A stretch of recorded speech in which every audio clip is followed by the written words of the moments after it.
Hello? Can you hear me? How about now? Volume. How about now? Good evening, everyone. Okay. All right. Good evening, everyone. Thank you for being here. Welcome to our Thursday, March 26th special meeting. Board of Supervisors. We're going to start with roll call. Hello, Supervisor District 1, Jesus Eduardo Escobar. First time I ever say good evening at a meeting, but good evening to everybody. Supervisor District 2, Marta Cardenas Singh. Good evening, present. Supervisor District 3, Chairwoman Peggy Price. Here. Supervisor District 4, Supervisor Ryan Kelly. And Supervisor District 5, John Hawk. Here. Okay. All right, we're going to start with invocation, and Supervisor Hawk, would you like to do that for us? Okay. Shall we stand?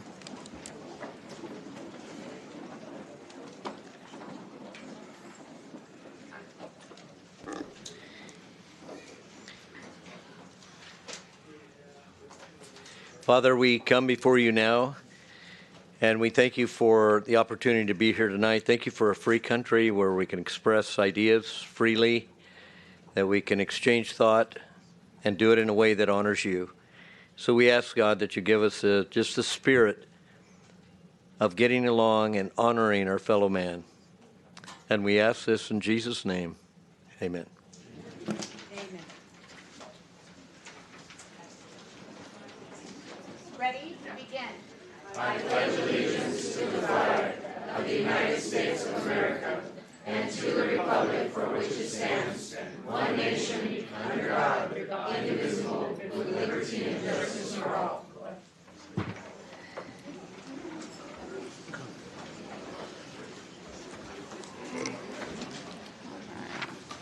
Well, good evening, everyone, and welcome to tonight's special meeting of the Imperial County Board of Supervisors.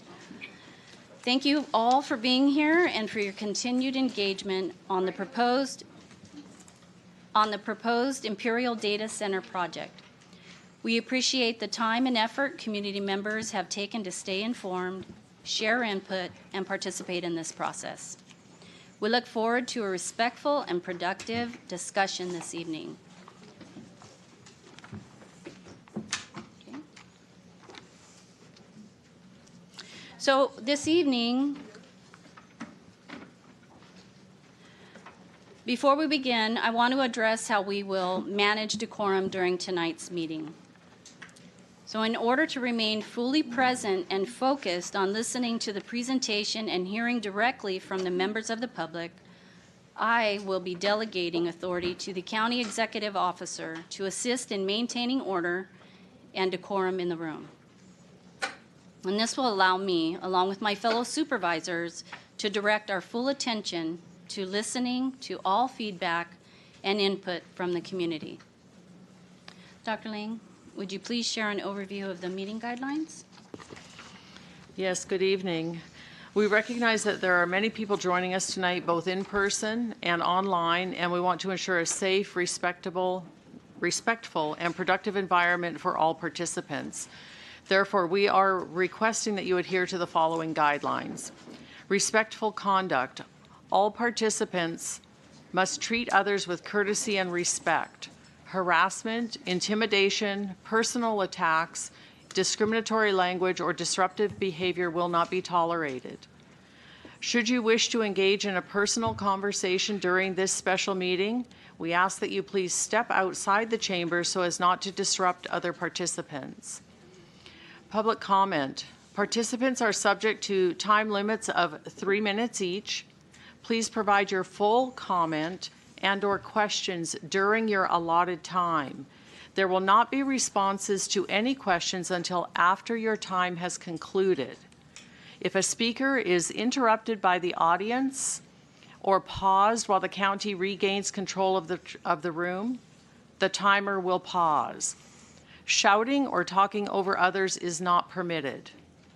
We ask that speakers be mindful of their time and consider limiting their remarks if their comments have already been shared by another attendee so that additional unique perspectives can be heard within the allotted public comment time. One speaker at a time. Please allow others to finish speaking without interruption, including holding applause to the end of the comment. The timer will not stop for applause. Stay on topic. As this is a special meeting, comments and questions will only be allowed on the agenda topic, which is the Imperial Data Center project. Accessibility and inclusion. The workshop is committed to accessibility and inclusion. Participants are expected to respect accommodations and diverse perspectives. Enforcement. The county reserves the right to issue warnings, limit participation, or remove individuals who violate these guidelines in order to maintain safety. In case of an emergency, use the exit door at the rear of the room and calmly exit down either stairwell to the doors on the east, south, and north of the administrative building. Thank you. Good evening. Before we begin, I want to clarify the purpose and parameters of this item. This is an informational presentation intended to allow the board to receive information and to hear from the public. It is not a public hearing, and the board will not be taking any action on the project this evening. Because this project is an active application that may come before the board for future consideration, the Board of Supervisors must remain impartial at this stage. For that reason, supervisors will not be responding to questions about the project or expressing any opinions on its merits. Supervisors may listen to the presentation and may ask clarifying, procedural, or informational questions. However, they may not express support or opposition, weigh in on the merits of the project, indicate how they might vote, or engage in advocacy or back and forth discussion with speakers. Additionally, due to active litigation related to this project, there may be certain questions that cannot be addressed during the meeting to preserve the county's legal rights. While the board must remain impartial at this stage, certain components of this project, such as those related to land use actions, may come before the board at a future properly noticed meeting or hearing. At that time, the board will consider those items and take action based on the information presented. The county will be providing an initial presentation discussing county processes pertaining to this project, as well as comments and questions received. The presentation will begin with Planning Director Jim Minnick, followed by Assistant County Executive Officer Barry Bean. Jim, we welcome you to the podium.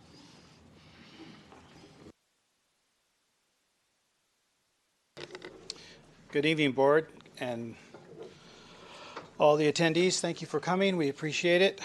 Okay, so we have a short PowerPoint. And those, can everybody hear me? Let's make sure we got that straight. In the back? All right.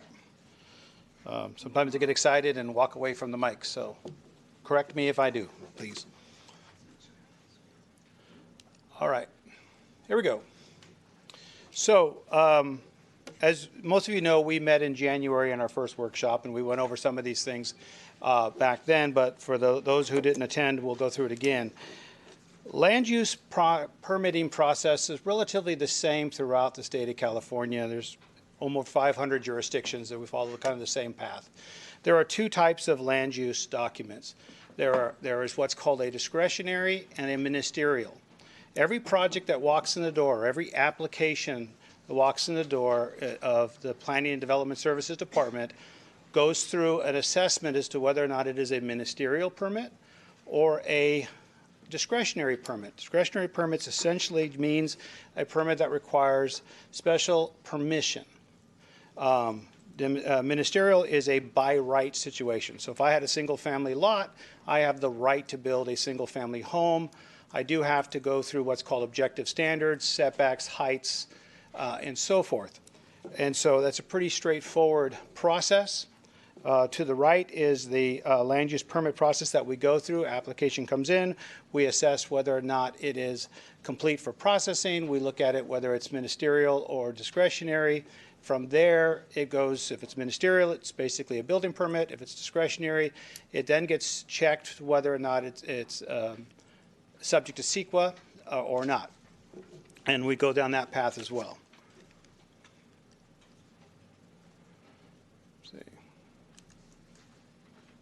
Me and your things don't work.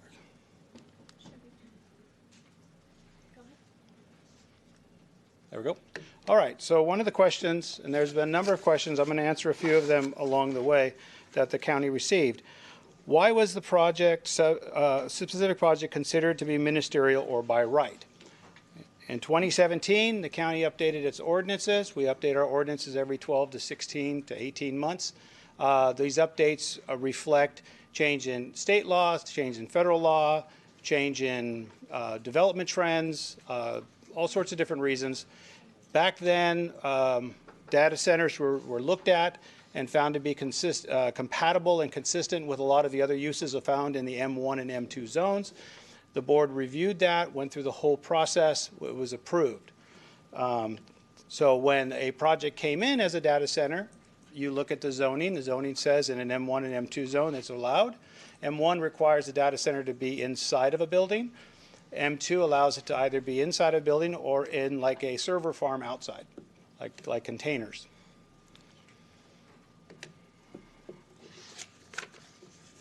Okay, next question was, on what grounds was this determined to be exempt from CEQA? So under the ministerial exemption under CEQA, which is found in the Government Resources Code, or Code of Regulations, Section 13, Division 13, Section 121080, building permits are considered ministerial. Ministerial permits are considered to be exempt from CEQA. The project that is coming forward, however, is a lot merger, and lot mergers are discretionary, as we mentioned a minute ago. And under CEQA, again, California Environmental Quality Act, lot mergers are considered exempt from CEQA. That's found in the Section 15305 of the government regulations. We are consistent with the state law. That's what CEQA says. Both of these answers comply with government code. All right, so getting to the specific project and where we've come from and where we are, so to speak. County received a design review application in July of 2025. We reviewed it. We provided an approval letter for the zoning and the site plan review in September of 2025. October of 2025, the applicant submitted an application to merge 5 lots. It was also on October 2025, the applicant submitted a grading permit to be reviewed. November of 2025, a notice of exemption for the grading permit pursuant to CEQA was filed. November 2025, the county received the lot merger 191 by the applicant, and it was deemed complete. Well, it was deemed complete in November 2025. It was received in October. Apologize. Also in November 2025, the county requested a fiscal impact analysis, which was done. December of 2025, the lot merger went before the Planning Commission. The Planning Commission heard it and continued it. One of the questions that we received was regarding noise. So the zoning out there allows for industrial use. Industrial use has a zoning capable of up to 75 decibels on a regular basis. Residential has a designation between 7 a.m. and 10 p.m. of 50 decibels, and 10 p.m. to 7 a.m. at 45 decibels. So you go, wow, there's residential's this and industrial's this. Well, at the property line, whichever the lower decibel is, the project has to meet that. So you can't go, oh, right up to the property line, I get 75, right? No, you get 50 or 45 if you're adjacent to residential. If you're adjacent to commercial, you get a different number. So the county can and has required an acoustic analysis to be done. We have not received it yet, I don't believe. But it is required to be done, and that can be required whether it's a ministerial permit or discretionary permit because it's part of objective standards. It's in our general plan noise element, and it's also in our Title IX land use element, or land use ordinance. So we have required it. We require it for lots of projects, geothermal projects, apartment complexes. We do require this. We want to make sure that the audible noise based on the analysis is consistent with our code. Some questions have been asked about construction. And I know it's not on my slide, but I'm going to talk about it anyways. Under the general plan, construction activities Monday through Friday are limited at 7 a.m. to 7 p.m. On Saturdays, they're limited from 7 a.m. to 5 p.m. And on Sundays and holidays, commercial construction cannot occur on a property. Residential, those of you who think, oh, I can't build something in my backyard, residential, non-commercial is exempt, but there's still a criteria for Sundays. The other thing is during construction, you can go in excess of, you can go up to 75 decibels during construction because construction noises do increase versus other noises. Next slide. All right, so where are we going from here? As you see, I gave you a list earlier of where we've gone up to where we are. Here's what we still have pending. As we know, the applicant has submitted an appeal to the Board of Supervisors. That's an item that is a pending. There's also a pending for a road vacation. There is Lineberger Road that goes down 3/4 of the property and terminates. It services the parcels to the west, which during the lot merger would result in being merged. Therefore, there is a question of whether that road would still need to be there. So that road abandonment action is going to come before the board. The county also, periodically, when we deal with projects, design reviews get modified. Projects get modified as they go. As long as they're generally consistent, or as long as they're consistent, we review them a second time or third time. So we anticipate seeing more changes to the overall layout, not the content, not the use. If they say, hey, I'm doing a data center, now I want to do an oil refinery. That's not what I'm talking about. I'm talking about refinements to their design plan. So that's something that we normally expect for most projects, especially as they start to get into doing building permits. They find out that the architect's concepts and the building permit, the engineers don't mesh. So design reviews get modified. So that's an item that we're anticipating additional revisions to. Airport land use. The Airport Land Use Commission public hearing requires us to go before that. This project will be scheduled for that. It is not scheduled as of yet, but it will go before that prior to any type of permitting. Lot merger would go before airport land use because if there was no lot merger, there's no point in going to the airport land use at this point unless the project is redefined.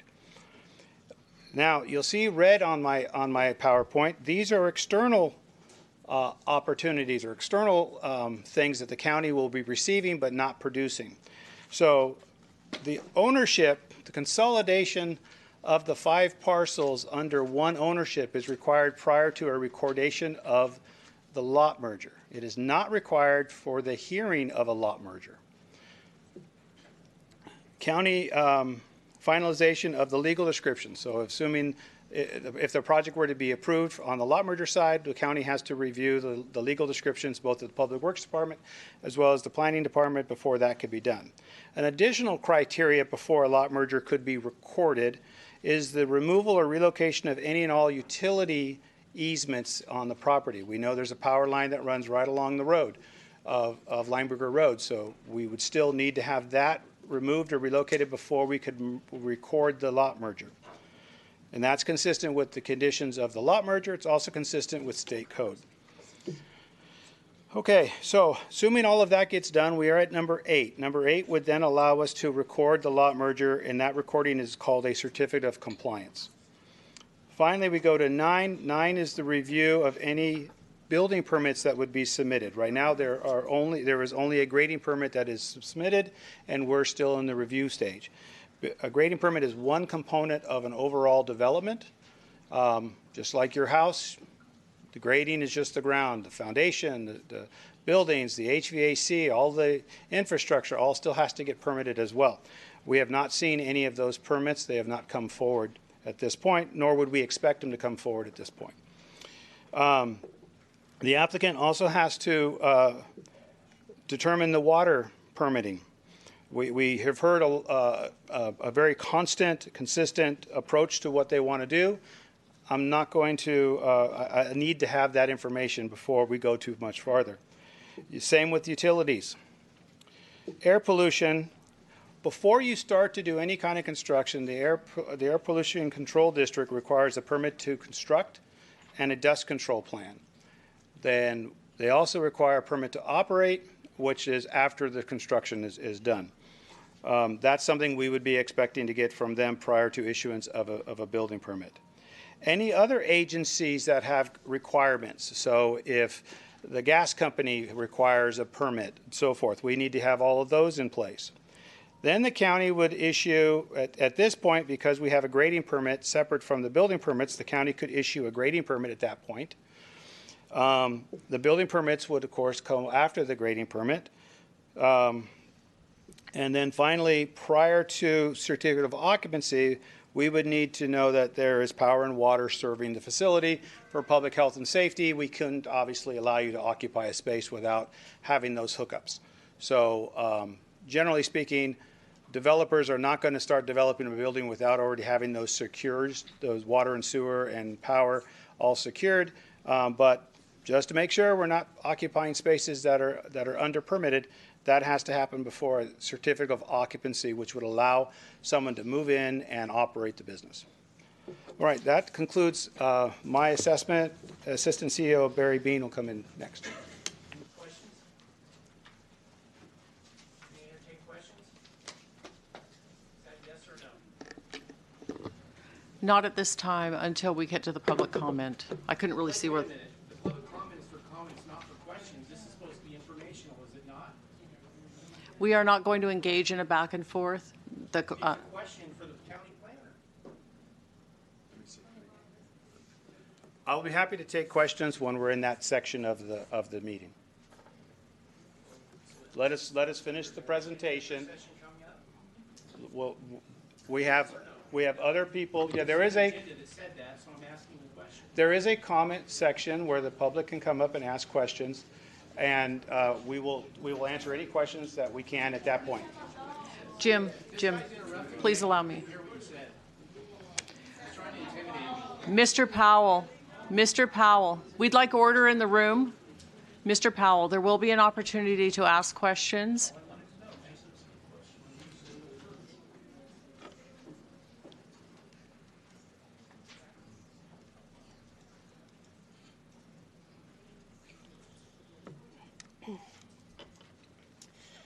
Board, over the past few months, as you know, we've received lots of different comments and questions, both during public comment session as well as on our online portal.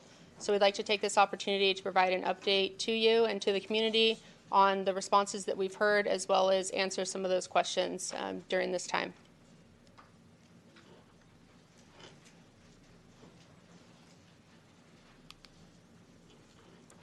So to provide a brief overview on the county project comment page, we did release that on January 29th, 2026, and that was in response to requests for the community to be able to provide a place to submit officially their comments that would be sent to the Board of Supervisors.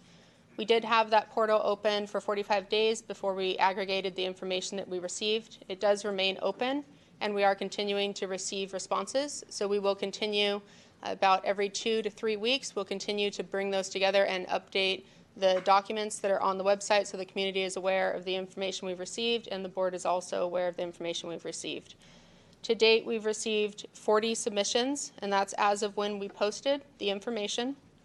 We do have a form that is available on the website. You can see that on the right-hand side of the screen that allows people to indicate whether or not they would like to submit an overall comment, if they'd like to provide a recommended requirement for the project, or if they'd like to ask a question. And within the comment, there's no limits to how many questions or the extent of their comment. They can also attach a letter, which some people have done.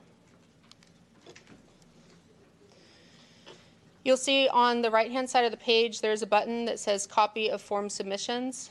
And Ms. Cynthia, if you could please provide to the supervisors, we have printed a full copy in their original form, the submissions that were submitted. You can see we also provide at the top of the page an explanation of how we have divided the different information.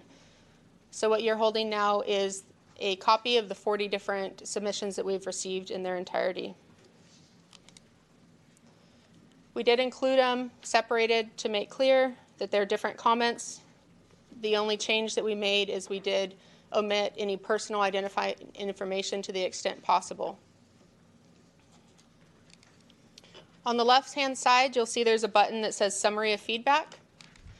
And if you click on that button, it will take you to a matrix where we have aggregated the different comments that came in, and they are ranked 1 through 12 based on the amount of times that particular comment or issue was raised. The number one issue that we heard was location near residential areas and schools. And the comments and discussion around that were opposition to siting near homes and schools, which includes concerns regarding proximity distance to the nearest residence. The number two comment that we heard was water use and scarcity, concern over high water demand and sourcing, including questions about specific water sources, compatibility in desert climates, and sustainability. Number three was air quality, public health, and hazardous materials. And that was concerns regarding emissions, backup generators, pollution, asthma, management of hazardous materials.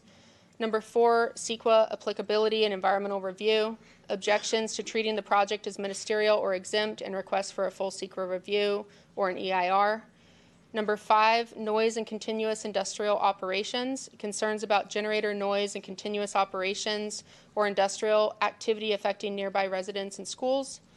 Number six, electric grid strain, peak demand, and energy source. Concern regarding large baseload demand and how that would impact the regional grid, especially during peak summer months. Number seven was the economic benefit versus community burden, a belief that the benefits primarily accrue to outside corporations while local communities bear environmental and infrastructure impacts with limited long-term jobs. Number eight, infrastructure and emergency services capacity. Concerns about adequacy of fire protection, emergency response, and supporting infrastructure.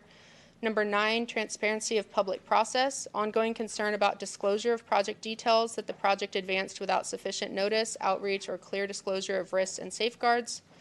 Number 10, developer accountability and long-term viability. Skepticism regarding fulfillment of commitments, long-term operation outcomes, and risk of abandonment or underutilized facilities. Number 11, conditional support with safeguards. Support expressed contingent on strict requirements ensuring no rate increases, full infrastructure funding by developer, and enforceable protections. And number 12, support of economic development. Support for the project because it generates more development, property tax revenue, job creation, broader economic growth, and avoiding tax increases. We also received a number of recommendations for the project as well as questions. Within our document, we divided those questions to project-specific questions, as well as questions that are regarding county processes. Some of those questions were addressed by Mr. Minnick during his presentation, and I will continue to address some of the other ones. Will a traffic study be done on the project? Public Works provided a comment letter dated December 16th, 2025 in response to a grading plan BP 63316. Comment number 11 of that letter requires the developer to prepare an approved traffic impact study and to determine any need for road widening, turn lanes, or other road modifications. There was also a question regarding the costs and would those costs be paid by a developer or would they impact taxpayers. Any improvements that are required to be completed would be by the developer, and the letter also identifies this in item 5 in the letter.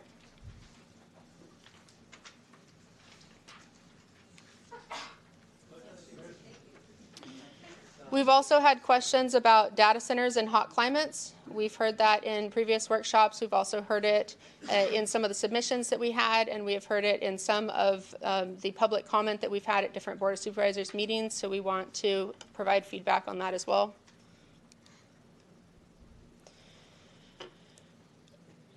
Data centers do operate in hot climates. The weather does not prevent data center operation, and many have undergone the technology and improvements to be able to operate in those types of locations. They have many different cooling approaches, and we did touch on these in a previous workshop, so I won't read through all of them.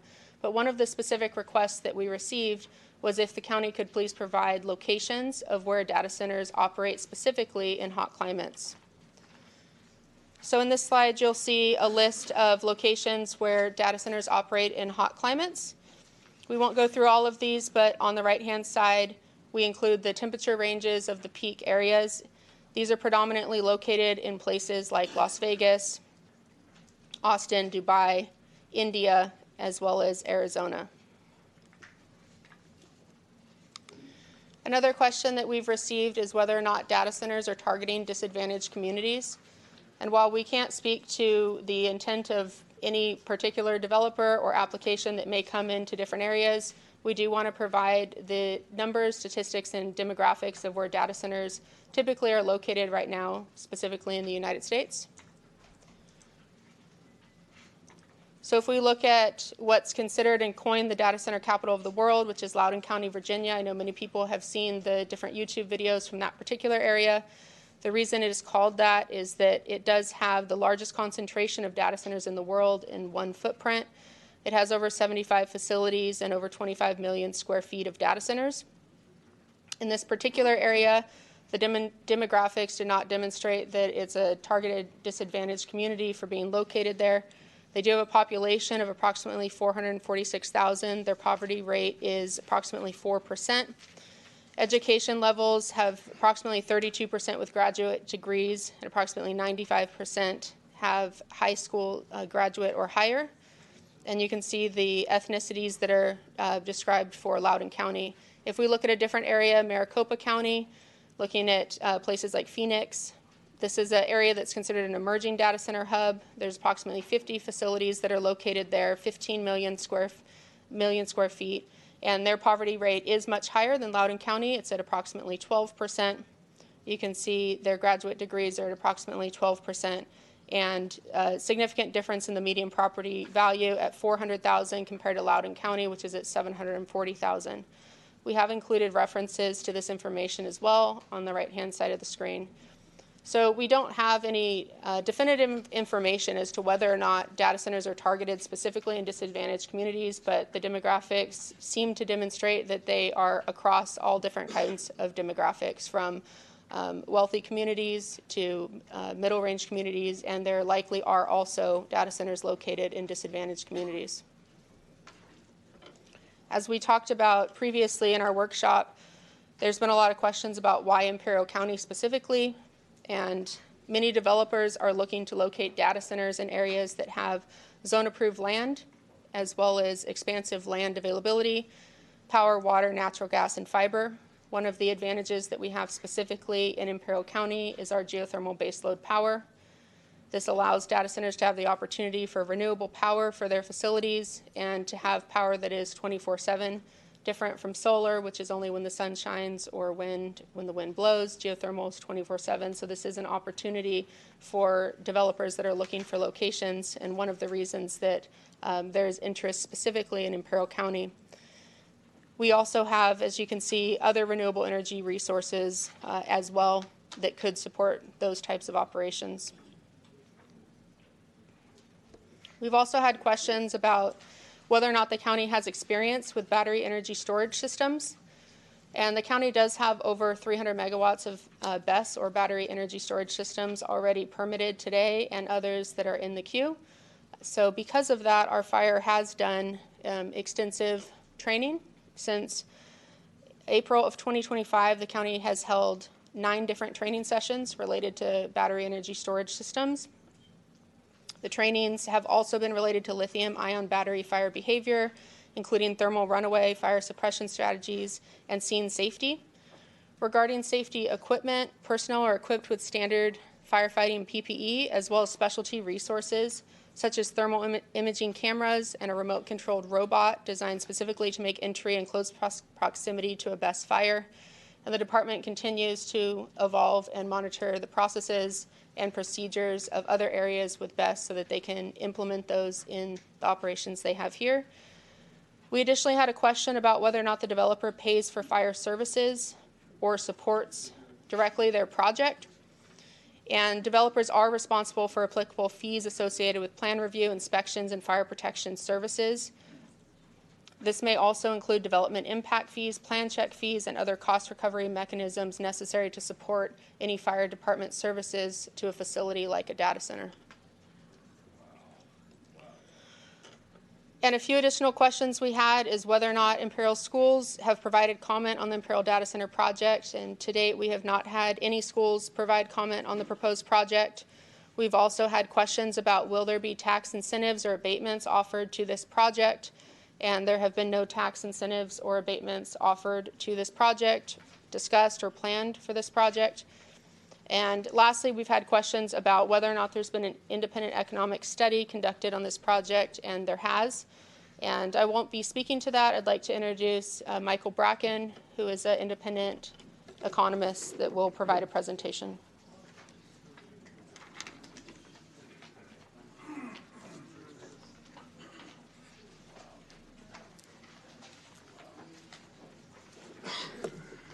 Where are we at, Cynthia? Do you want to bring it up?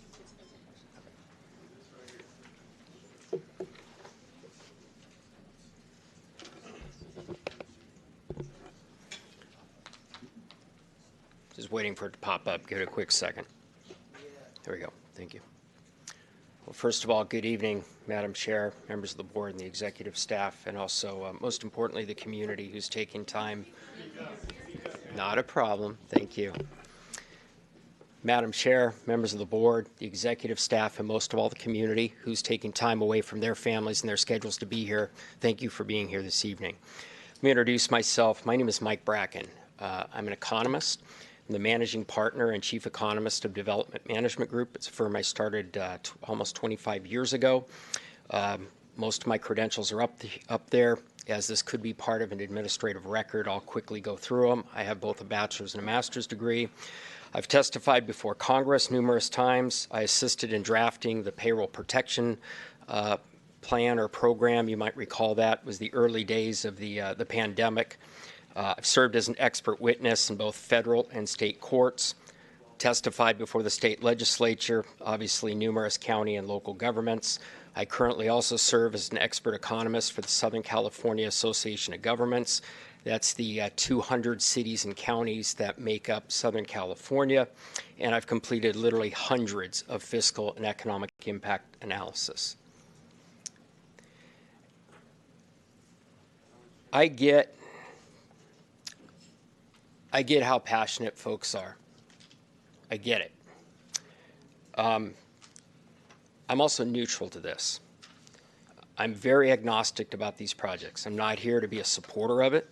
I'm not here to be an opponent of it. I'm here to provide as many facts and figures as I can. Now, I do need to state something that is in our report very specifically. The report reflects my personal, unbiased, professional analysis, opinions, and conclusions. If any of the underlying assumptions related to this report change after the date of the report, which was January 6, 2026, then I reserve the right and the professional privilege to modify its contents. So, if there are project amendments, if there are changes, that does not mean this report stands. It means I need to go back and amend the report to reflect those changes. Let's see if it went up. Okay. We go to the next part. In terms of a project description, look, I'm not going to belabor what it is. I could probably spend 3 hours telling you what the project description is, but you basically know. It's about 75 acres. It's a 330 megawatt data center, and it's located in an unincorporated portion of the county that is bound nearer the cities of El Centro and Imperial. In terms of what these analyses look like and what they contain, there's really three parts to them. There's an economic impact analysis. And what that talks about is what's the overall economic impact to a region, both private and public. The second part of it is what we call a job or employment analysis, both on the construction side and then also in terms of permanent positions, operational positions. And the third is a fiscal impact analysis. And to me, who spent my career working in this field, that's probably the most important. And here's why. And this is where there's a slight personal bias. No project coming into a community should end up being a financial burden to the current taxpayers. Everybody pays their fair share. And you've all heard me say that before, and I'll probably say it till I'm done in this industry. Everybody pays their fair share. So what we look at on a fiscal impact is both the annual and the cumulative impacts, and we go out 30 years in these. So let's start with the economic impacts of this. Let me make sure that slide changed. Thank you. In overall economic impacts, we look at a number of things. We look at what's the construction labor. We look at what's the operational labor. We look at the local purchases of construction materials, and we look at the impacts from either the sale or the lease of land. And in a project like this, and I've toured, I'll give you an accurate, exact number. I've toured 6 large data centers. I started touring them a couple years ago, and the latest ones that I did were last June for other projects and other communities. And as most of you know, most of our clients are government clients. So there's very few construction materials that would originate in Imperial Valley. You don't create servers. You're not manufacturing fiber. That's not what this region does. So the construction materials that would come from this valley are mostly going to be limited to aggregate, which is could be used for road compaction, parking lots, asphalt, sidewalks, approaches, things of that sort. And certainly probably one of the products this region should be most proud of, and that's your drywall and gypsum plant. But looking over a 30-year period at construction, which includes the construction labor, and as well as the operational labor, it's about a $3.4 billion economic impact on the region. And you might say, well, okay, that's in our industry. We say, okay, that's it's the number. It's what economists say. It's a naked number. What does that mean? Well, your GDP as a county, gross domestic product, for those of you who follow this, is about $10.5 billion a year. 10.5. So that gives you a sense of how 3.3, 3.4 billion over a 30-year period play into it. Does it move the needle a little bit? Yeah. Does it move it a ton? Not necessarily. Give me a second here.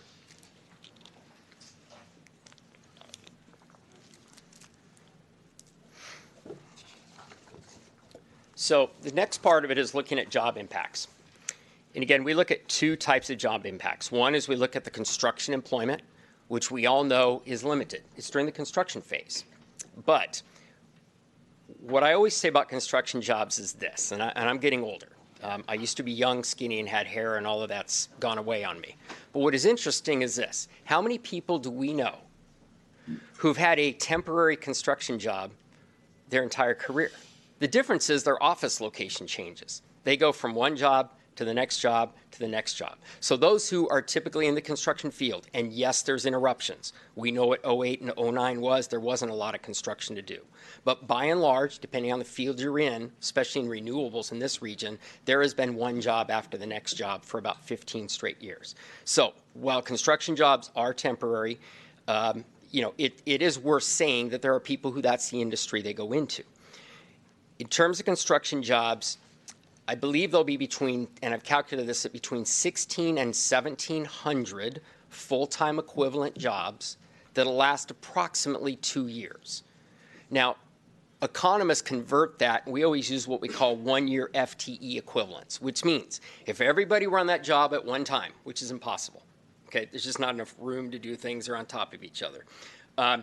But if everybody were there at one time, how long does it take to build a facility like this, and how many people? It'd be between 3,200 and 3,400 people working for 1 year, 2,080 hours, full-time, 40 hours a week for 52 weeks. So that gives you kind of a sense of that. Now, On the permanent job side, based on the other data centers that we've looked at and industry standards based on size, and I realize this is a big range, but it's between 100 and 200 permanent full-time equivalent folks. Data centers run 24 hours a day, 7 days a week. It's no different than, a hospital. Some of you know, but my daughter's a first responder. She works from 7 p.m. to 7 a.m. Well, her dad worries every single night when she's out there. But calls for service don't go away. Well, the calls for data don't go away. These are 24-hour day, 7-day-a-week operations.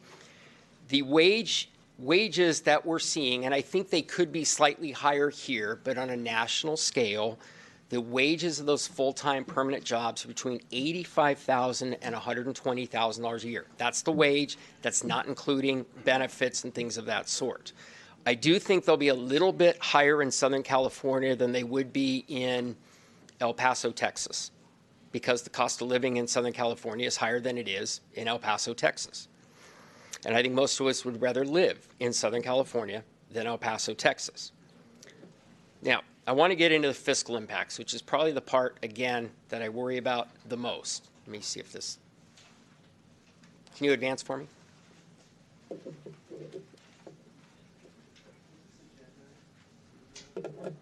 Perfect. Okay. 2 slides on the fiscal impact. The first one is relative to why are we doing this part? Again, I said earlier, we always want to make sure that a project is or is not going to cost a county or a host jurisdiction more than what they're going to receive. And you have seen plenty of analysis from me where the project is going to cost you more than you're going to receive. And you've had to make adjustments on those projects relative to your permits and fees and ongoing public benefit agreements and other things because of it. First thing is this county spends $675 million a year to support approximately 186,000 people. That's $3,600 per resident is what goes into this community, whether it's Department of Social Services, whether it's the sheriff, whether it's the fire department, running a jail system, or running your portion of the court system, which includes your district attorneys and things of that sort. And what we did from there is we calculate out, now we'll go to the next slide. Okay, now we calculate out how much revenue will the county get year by year over 30 years, and how much will it cost you. We have 2 sources of revenue that come from this project. One is in one-time construction sales tax. As you're aware, a construction project with $5 million or more in material purchases can be made subject to a point of sale finding where the point of sale for the construction materials must be made, in your case in the county of Imperial, so that you're getting the local sales tax. No different than when we go buy a car and let's say we go over to El Cajon and we buy a car, well, the city of El Cajon gets that sales tax. There's no way to move that sales tax here. In this case, with a construction project of over $5 million, which certainly this is, you can move that. The second part of this is property tax, net to the county property tax. And what does that mean? Most people believe that when you write that property tax bill to your treasurer, that the entire amount of that property tax goes to the county. The truth of the matter is very little of it is. In fact, less than 20 cents on the dollar. Most of it, the largest share, about 45%, goes to your K-12 school system. About another 10% goes to your community college system. Now, even looking at the net amount, you get about $304 million over 30 years in property tax. Add that to the one-time sales tax of $182 million, and you'll get about $487 million in total project revenue to the county to support the services you provide your residents. Now, the next part of this is the costs. Now, economists use this quote, cactus do not call for service. My daughter still is a first responder, and there's been no cactus call her yet for what she does in the middle of the night. People call her for service. They call her using 911. You have sheriff that patrol the streets. You have a Department of Social Services. You have a health department. You have a jail system. You have a court system. All of those things that cost money.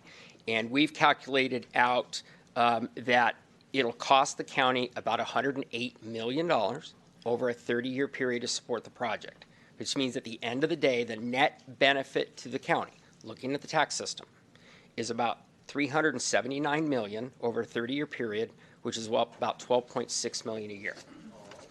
Now,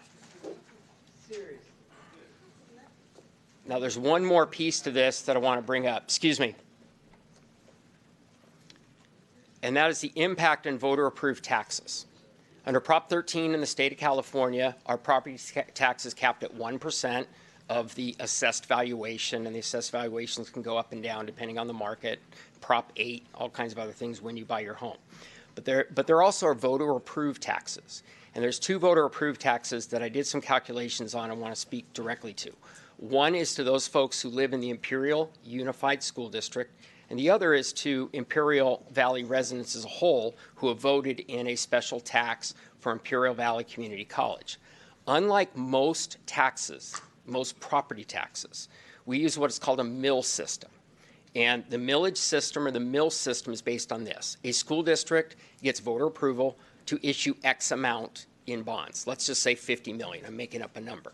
And then what happens is the debt service on that 50 million over the 20 or 30 years is split up every year based on the assessed valuation in that district or region. And that is why, if you look real closely at your property tax bill, those special taxes, those add-on taxes, actually go up and down every year. They're not set every year. But what that also means is this, and I'll give a real number. If you added up all of the assessed valuation of every property in the Imperial Valley, of Imperial County, I should say, it's about $17 billion, give or take. This project, I've got it calculated at about $9 billion, which means it'll add 50% plus to your tax, to your assessed valuation. What does that mean? Well, let's talk about to an average homeowner, and I'm going to use a $300,000 assessed valuation. If you have a home that's both in Imperial Unified School District, and then it's also would have to be within the IVC district, because everything's part of IVC here, you'd save about $180 a year in property taxes. And if you only, or let's say you live in Brawley, and therefore you're paying the IVC tax, you'd save about $25 a year. So it just tells you kind of the way that needle moves. So that's what I have for you in terms of what we've been able to calculate with a fiscal and economic impact analysis. Thank you.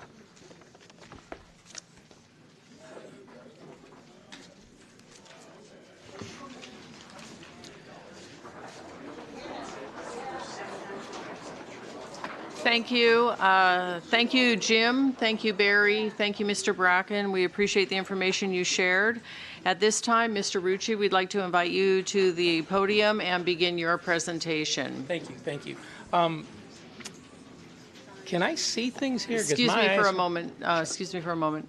Signs are not permitted to block the view. We would appreciate if you would put those signs down.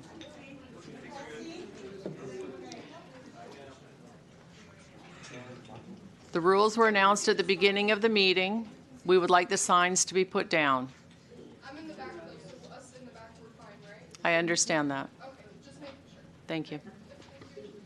Mr. Rucci. Thank you, ma'am. Thank you, board. Thank you, public. I'm going to take you through about 110 slides, and I'm going to show you some changes. Chill. Wait. You're about to hear some good stuff. We made some changes, and then we're going to play a video for you. Please. All right. All right. So within a lot of the discussions, we made some changes to the data center to benefit noise and distances. Number one, you're going to see this. I'm going to go through the slides. We've added a berm. It's 20 foot high, and our calculations show that the sound on the opposite side is less than it is presently, but you'll see that. So that's one thing we did. Second thing is, with the generators, they were 132. We reduced them by 85% to 20. So I'm going to walk you through that. So I take it just the one on the right. Thank you.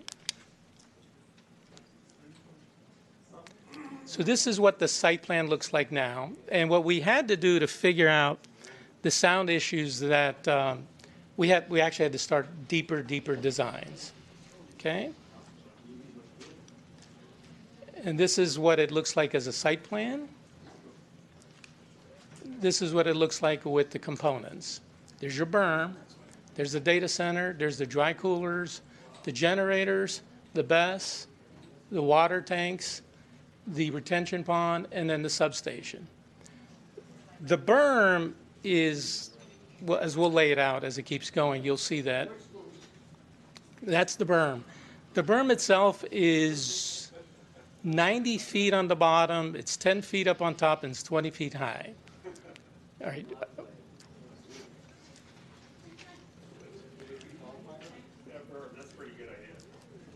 Well, you could have your comments, my friend. Right now, this is my part to show you what I've done. And if you dislike it, you dislike it. This is what the data center looks like now. We made it a two-story so that we can separate it. It's now 200 feet from the homes. The homes themselves are about a football field away from your back door from the data center. And I'll walk you through all of it.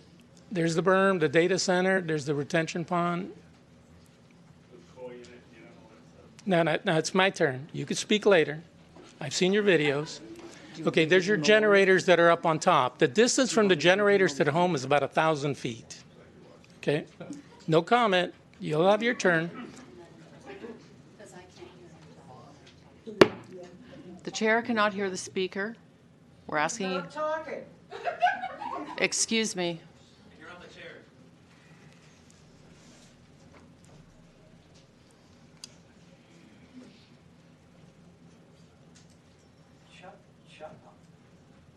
So what I'm doing is these are various slides that just show you it so you can get a feel for it. Okay, good. That's good.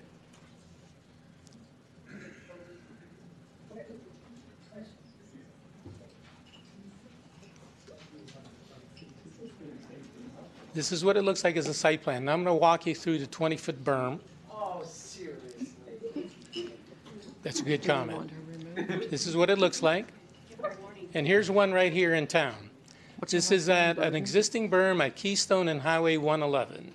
So that thing is 10 feet. Ours will be 20. Ours will be grass. It'll have trees on top. You could take a look at it.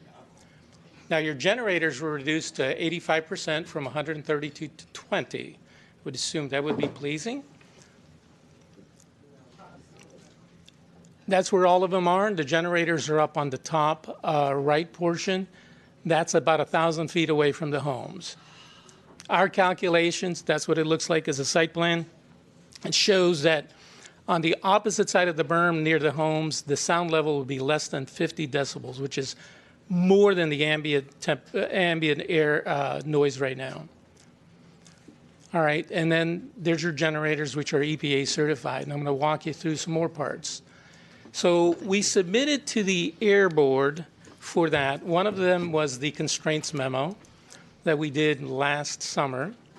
That basically walks you through why it's there. Then we did a health risk assessment. That cost $100,000.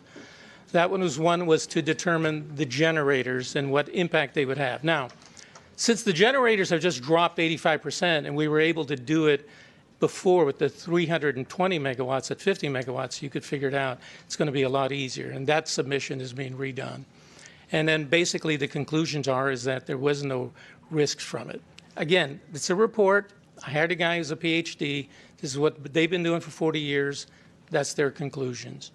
And that's being reviewed by your APCD. We did an air quality analysis, which they asked us recently, and I paid for that also. That's one where it determines the air and other stuff. It also came back fine. And these are all available. That's a 150-page document. Also available on our website, too. We did a construction health risk assessment also during construction that they asked us to. That one was done. And then we also did recently, I think it was one more, which was a dust control plan. So these are all going through the steps of the reviews. Here's the zoning analysis. So let me walk you through that. This is the zoning of the 5 properties. You could see there what ordinances and what dates are there. I've learned that one of them was actually sooner. Okay, so there you could see them, 1974, 1991, and then 1976. So basically these things have been there quite some time. That's the first one, that's the second one, and then this one came later. All right.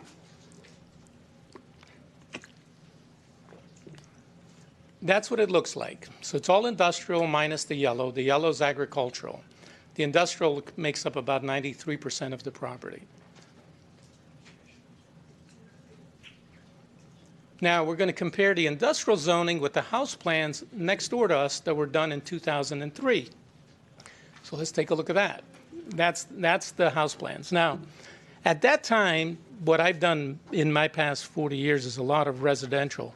It looked like they put in no buffer next to the industrial. I didn't do that. They did. I'm now putting in a berm and doing other things. And then there's your date. If you look on the bottom, you'll see the date is 1/6/2003. Now, I just showed you that all of the zoning was already in place, which means that when they were subdividing that property, 12 years, the industrial was already in place. So nobody did their work on that. That wasn't me. Nothing there for 12 years. Ms. Burden, this is a No, warning. my point is that at the time that they were subdividing, the industrial land had been there for 12 years prior to that. And then let's analyze at the time of the annexation, which was in 1994. Okay, so that's the annexation plan. That was 11/22/1994. There's your annexation of all that property. And there you go. So that was 3 years before then. So by the time they annexed, the industrial was already in place. So somebody wasn't doing their part to actually buffer. What you normally do as a developer, when you're going to do residential next to industrial, you have a buffer of some kind. Now I'm going to do it with the berm. Okay. No, I did. It was in there.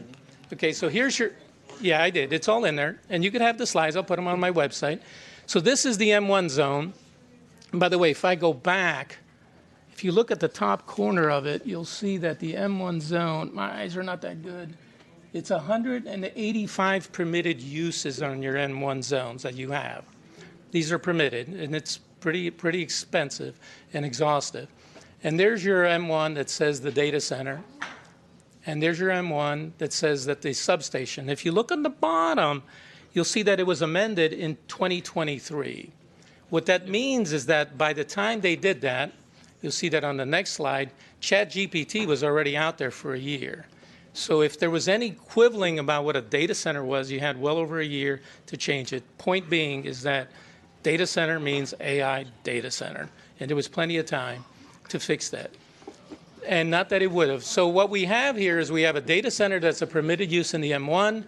Data centers are permitted use in the M2. We have utility substation permitted use in the M1. We have the BESS, which is an accessory structure, which is permitted in the M2. And then the backup generators, which are permitted in the M2. All of them are permitted as of right. Now, when you take a look at what are some of the other uses in there, in the M1 and the M2, you have asphalt manufacturing, building materials, carbon manufacturing, cement products, contractor equipment storage yard, disinfectant manufacturing, freight storage yard, gypsum manufacturing, et cetera, et cetera. So the point is, when you're next door to that and you're finding the data center offensive, which I get it. I'm not unsensitive to the fact that people's homes is very important to them. That's why I'm making these changes. Well, folks, let's be real. This isn't the first project. This was the second one. Just so you know, the first project was in the city of Imperial. It was a half-mile away, okay? Now, the retention pond, you'll have your turn. The retention pond is shown right there. So some of the various things that I see on the distortions is the A2. The A2 is right where the retention pond is, which is a permitted use. All right, now this is the letter that Jim Minnick had mentioned on the lots, and this is basically where the county has concluded that we are a permitted use and the other uses are ancillary uses. And that's actually what the law provides as it's written. Then we have, this is interesting, this is Imperial's 2025 service area plan, which means that just last year, people are going to look into it. Now take a look at this. See all that purple?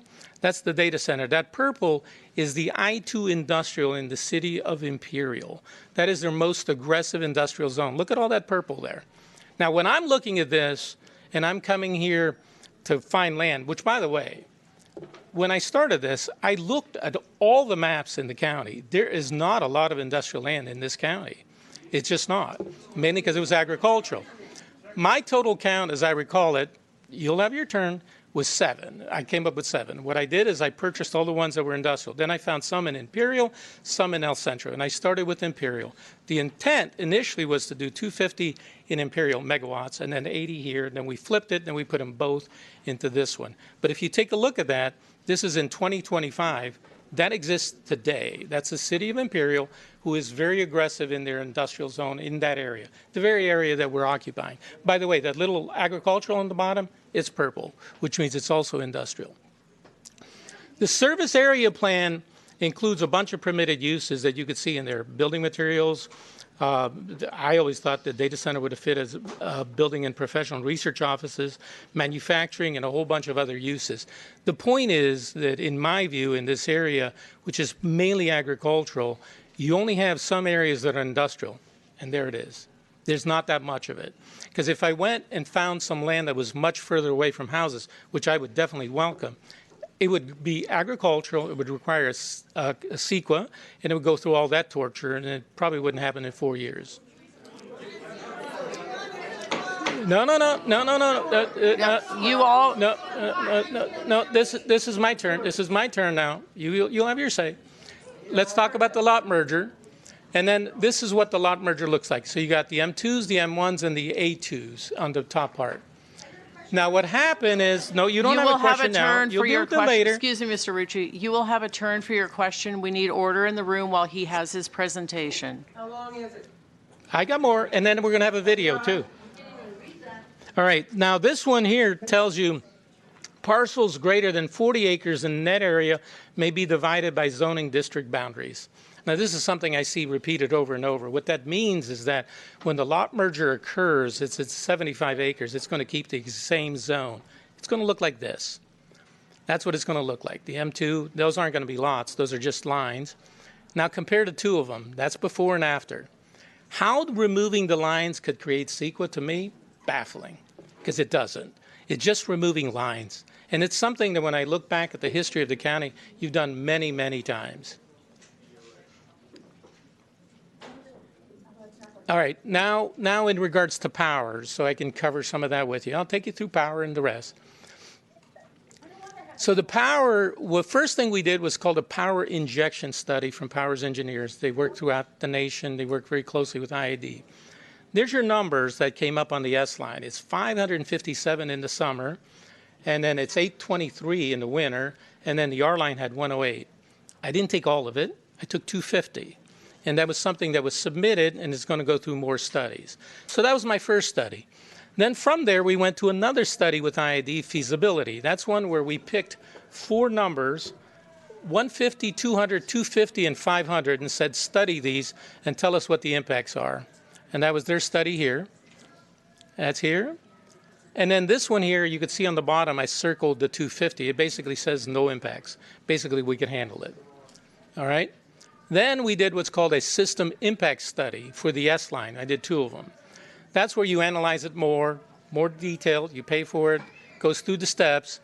That one came up here, and then you could see it here. There you go. And that one basically also tells you the project is feasible. Okay? Then I did the system impact study for the R line.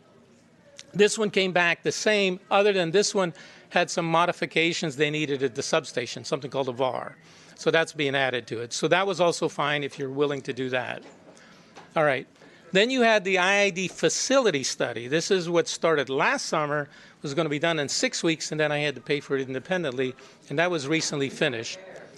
No, look, it's my presentation. I'm telling you what we went through, so then when you accuse me of raising rates, you'll know why we're not. All right. This one here tells you that the substation will cost us about $24 million. That's from our costs, obviously. So that's, again, another thing, no taxpayers' issues. Then we did a market proposal. This is where the public says, well, how's it going to cost us money for getting it done? Come on now. Are you done yet? No, I'm not. When I'm done, you'll know. Now, chill. Give me my respect. I'll give you yours. All right. So the data center, what it does as far as how they buy power around here, IID does about 600 megawatts that they produce. However, in the summer, as you may likely know, they actually sell about 1,200 megawatts. How do they do this? They buy it from CAISO, which is they get it from the grid. Now, if your lines can handle it and you can get it from the grid, well, then that's possible. Okay, so this is what one of our proposals is. If you look up on top, you'll see that our calculation, and Carl Stills worked for IID for 42 years. He's my consultant on this. What we did is we said, well, what if we buy the power daily? So you buy it daily, whatever it is. And then we pay you for pushing it through your lines. We pay for the power also, so you have no cost.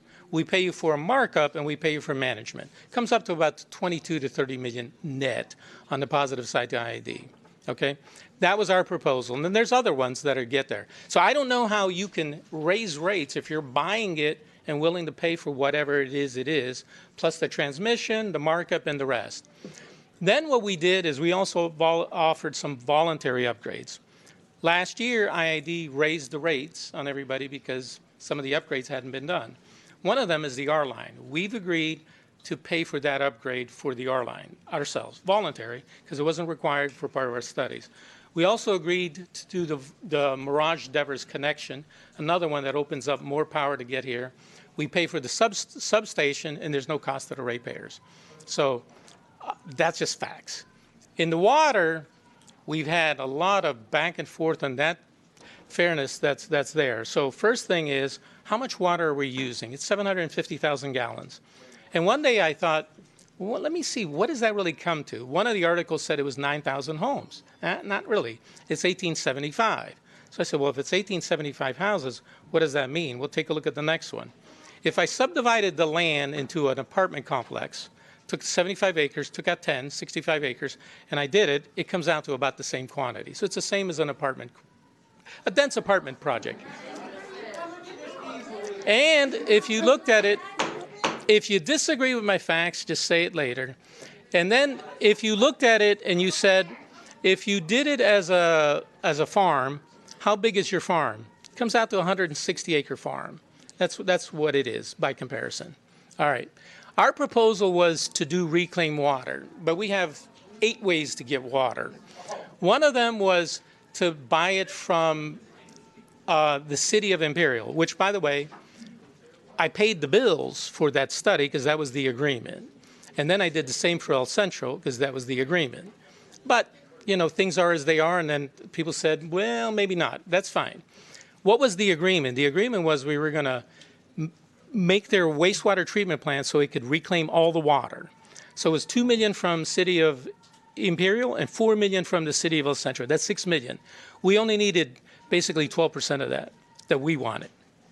The balance of it, we said you could sell it, and they said, well, no, water's too cheap, we can't sell it. And I said, okay. Well, then we said, why don't you just send it to the Salton Sea, and then it could help. It'll be cleaned up water. So that was the environmental proposal that was there.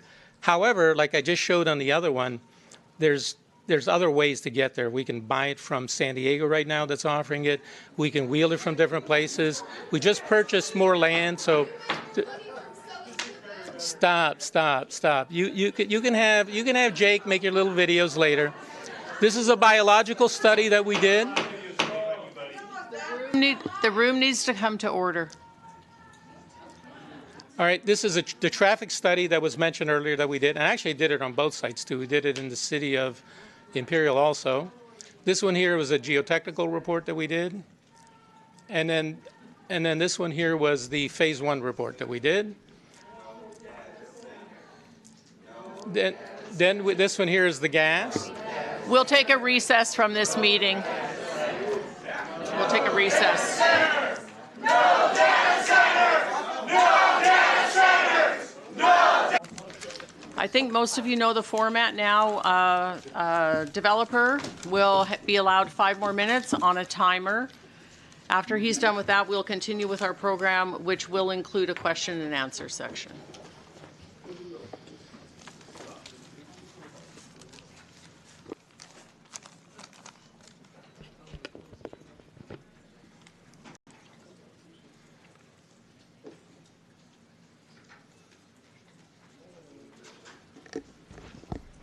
Chairwoman Board, give me just 1 second.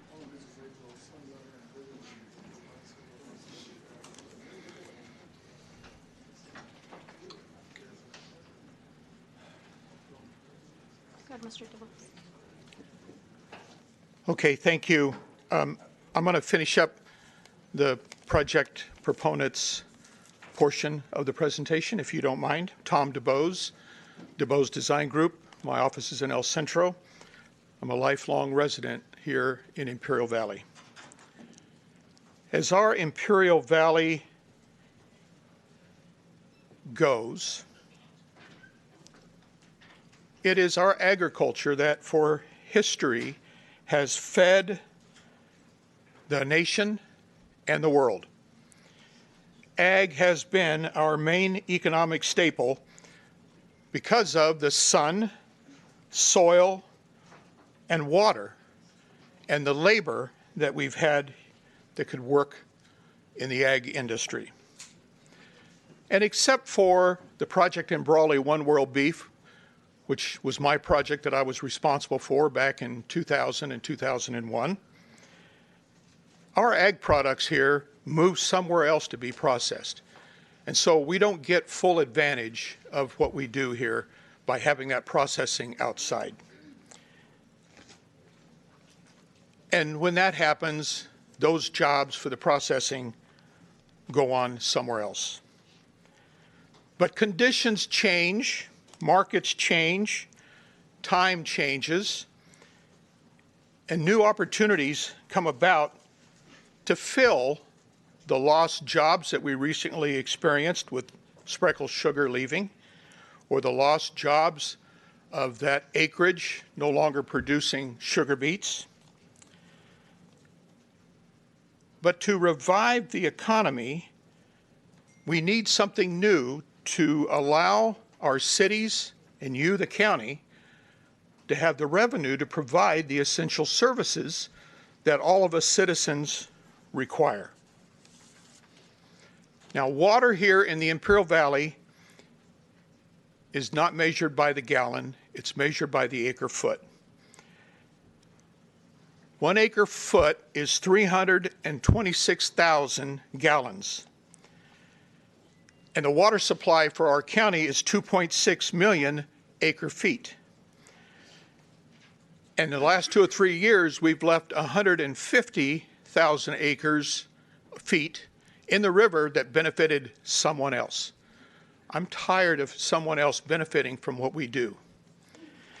Because of our water and because of the potential of the renewable energy, and a study was done a few years ago where, for the IID, that talked about the potential of 5 gigawatts of renewable energy between geothermal, wind, solar, battery, natural gas. Because of our water and because of our energy, that's why advanced manufacturing, data centers, biofuel companies, mineral mining are all attracted to this valley. And that brings new hope for us and our next generation. And this will help revive or replace the jobs and the revenue that's being lost. And what about us being, for the first time, creating energy low demand, that the energy that we have been producing here and sending to somebody else, serving us, so we get both sides of that economic benefit. I just want to say that this is in my opinion, as a lifelong resident, this and industries like it is a wonderful opportunity for this county because of what we and our natural resources and what we have. What I hope doesn't happen is that we fumble this and lose this opportunity. We've created a specific, or we're trying to create a specific plan up in the Lithium Valley area to create jobs and to bring industry and revenue to this area. Everybody's watching. Thank you. Okay. All right. Thank you, everyone. Okay. At this time, we're going to get ready for our public speakers. Okay. So we have some rules that we need to go over. Okay, but I would like if, Barry, if you would come and help with the questions that are going to come from the public comments, I would appreciate that. Speakers will be provided their full time to share their comments. And after each speaker has concluded and returned to their seat, Ms. Bean will read back any questions and identify whether they will be addressed by county staff, the project applicant, or attending consultants. This process will help ensure that questions are captured accurately and addressed in an organized and efficient manner, while myself and the supervisors remain focused on listening to community speakers. Thank you.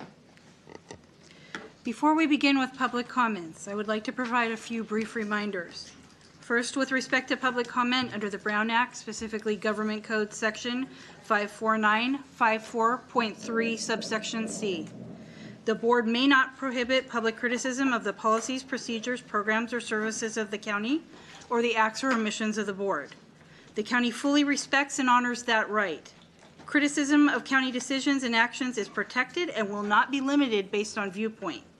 At the same time, Government Code Section 54954.3 subsection B authorizes the board to adopt reasonable regulations to ensure the orderly conduct of its meetings. Nothing in these provisions provides any greater privilege for speech than otherwise allowed by law. Speech that is defamatory, threatening, harassing, discriminatory, or that disrupts the orderly conduct of the meeting is not protected. Courts have consistently recognized that public meetings are limited public forums in which reasonable, viewpoint-neutral rules of decorum may be enforced. Accordingly, while members of the public may criticize county policies and actions, personal attacks directed at individual employees, unsubstantiated allegations of misconduct, slanderous statements, discriminatory or sexually harassing remarks, or other harassing conduct will not be permitted. If such conduct occurs, the chair or her designee, Dr. Lang, may curtail a speaker's time to maintain decorum and comply with applicable law. Additionally, as a reminder, signs or equipment of any type other than necessary mobility devices brought into the meeting room may not obstruct the view of others or be placed in the aisles in order to comply with safety requirements. Further, under the Brown Act, specifically Government Code Section 54954.2, subsection A, subsection 2, board responses during public comment are limited. Members may briefly respond, ask clarifying questions, refer matters to staff, or request that items be placed on a future agenda. However, the board may not engage in substantive debate or extended discussions on non-agendized matters for which the public has not received proper notice. Thank you. And as a reminder, time will not be stopped due to interruptions from applause or support of the speaker. If any questions are asked during that time, they will be documented and will be addressed at the conclusion of that speaker's 3 minutes. There will not be a debate or back and forth dialogue. If you wish to have a separate conversation during this meeting, please step outside the chambers so as not to disrupt other participants. Clerk. Chairwoman Board, before I call the first speaker and start the timer, I would like to add to the record the following written comments by the following: Ismael Gonzalez, Cherry Alfred Ayer, Karina Leal, and Marvin E. Norman. Comments have been distributed to the board.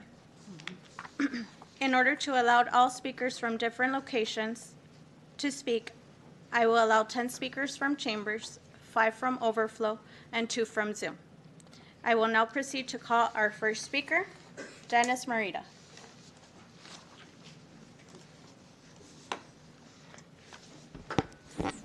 Following is Nick Gumbleton.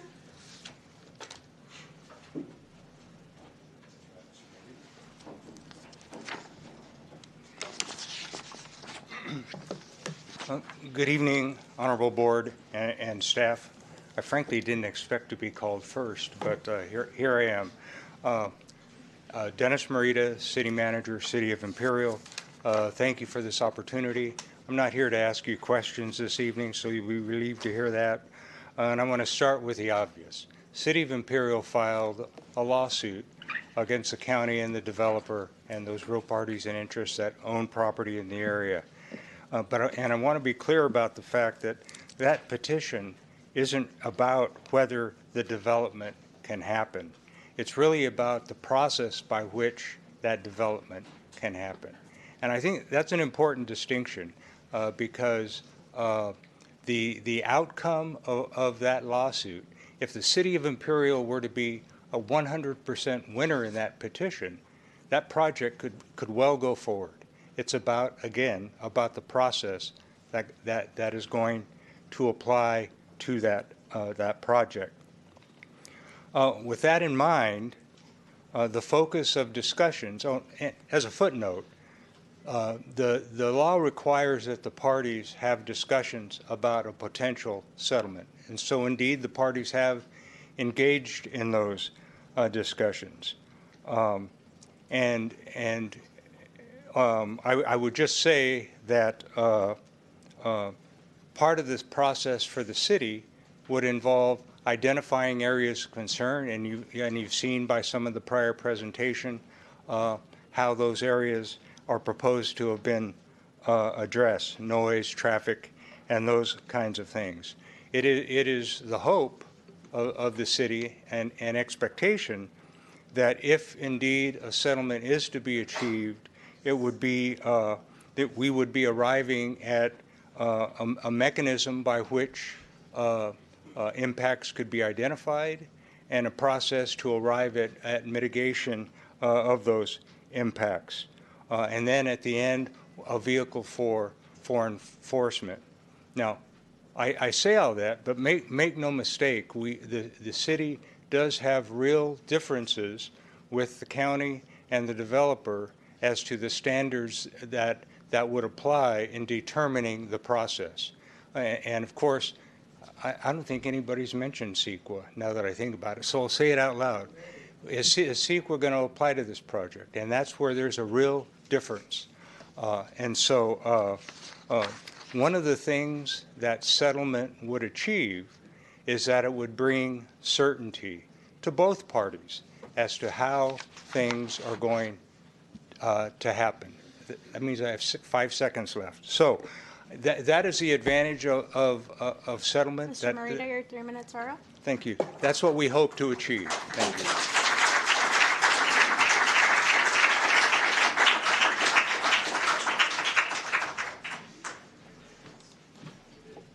Good evening, Board. My name is Nick Gumbleton. I'm with LIUNA, Laborers Local 1184. Give me 1 second. Okay. 1 second.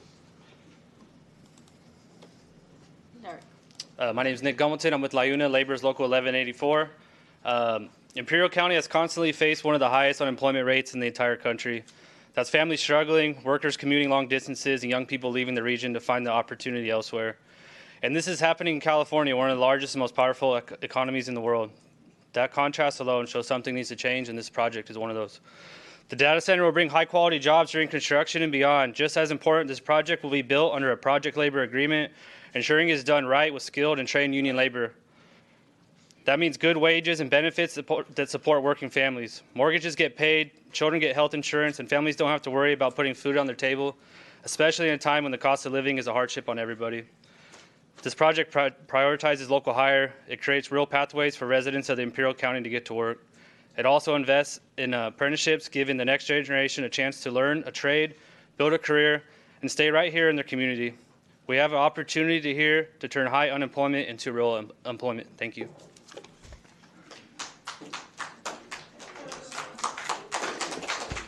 Next speaker, Robert Powell, and following, Christian Salgado.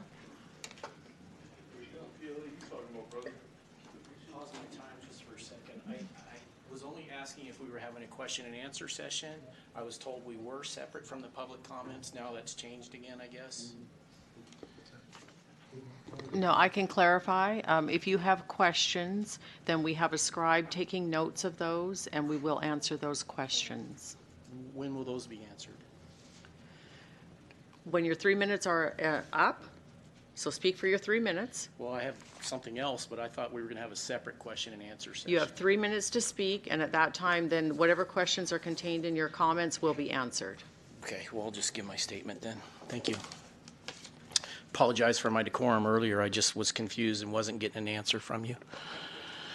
Honorable Chairwoman and board members, I'm here once again tonight to respectfully but firmly request that this board pause all action on the proposed data center project and immediately direct the developer to conduct a full environmental impact report as required by the California Environmental Quality Act, CEQA. The purpose of CEQA is clear: to ensure that public agencies and the public are fully informed about the potential environmental impacts of a project before a decision is made.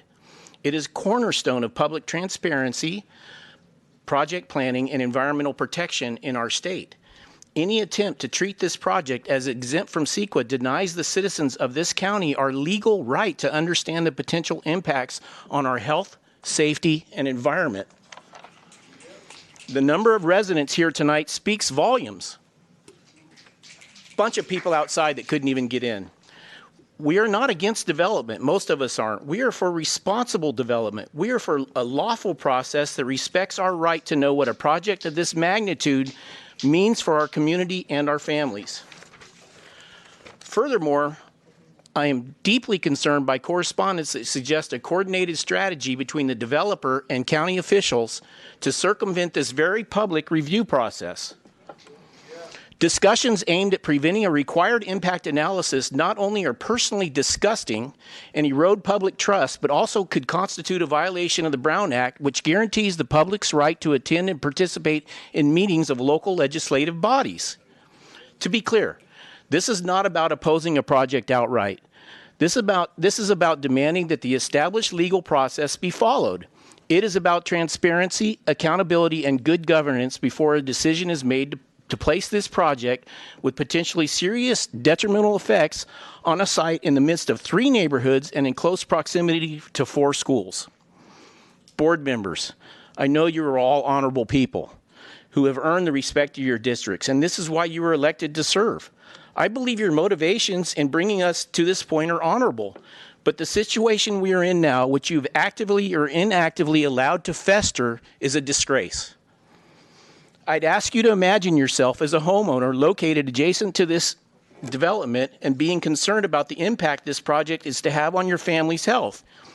You don't know if your mortgage will hold up. The county is refusing to ensure that impacts are fully disclosed. What would you do? Enough is enough. Board members, your complicity in allowing this situation to continue is terrorizing our community. I urge you to uphold the honorable standard you were elected to maintain. Honor the law, honor your constituents, and honor the public process. In short, shape up. Require an EIR. Mr. Powell, your 3 minutes are up. And let us as a community make an informed decision.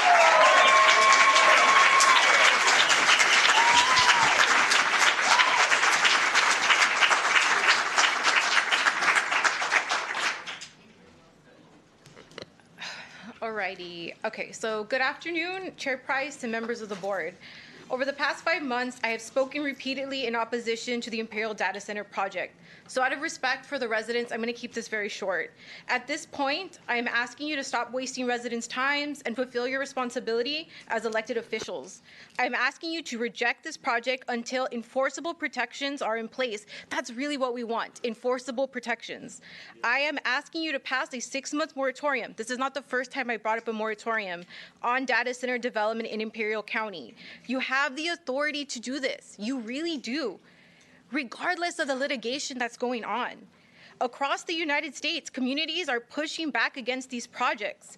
This developer is not an exception. He reflects a broader pattern of companies exploiting by right zoning while avoiding meaningful oversight. No data center should be approved by right. This is something that everybody is saying. It should not be ministerial. It should not be exempt from CEQA. Other communities are already showing what responsible governance looks like. So you don't have to reinvent the wheel, guys. Look at Monterey Park in Los Angeles, not too far from us. City leaders first enacted a moratorium, and actually that wasn't enough for those residents. Then they advanced the policies to now prohibit data centers through a ballot measure that they're going to vote on in June. So how do we like a ballot measure that we can just vote no on a data center project now?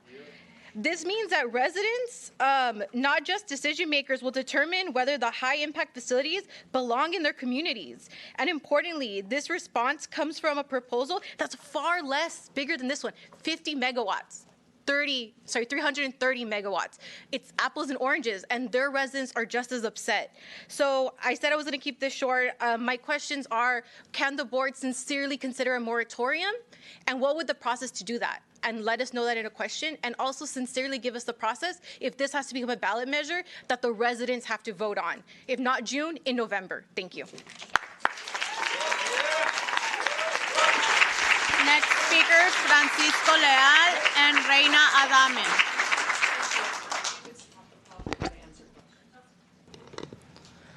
So the question in the comment was, can the board consider a moratorium, and what is the process to do that?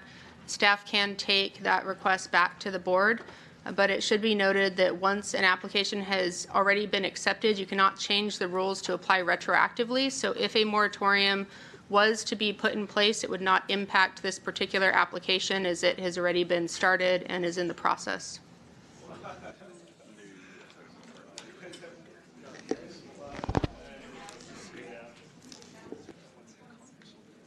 I respect that. Francisco Leal, and following will be Reina Adame.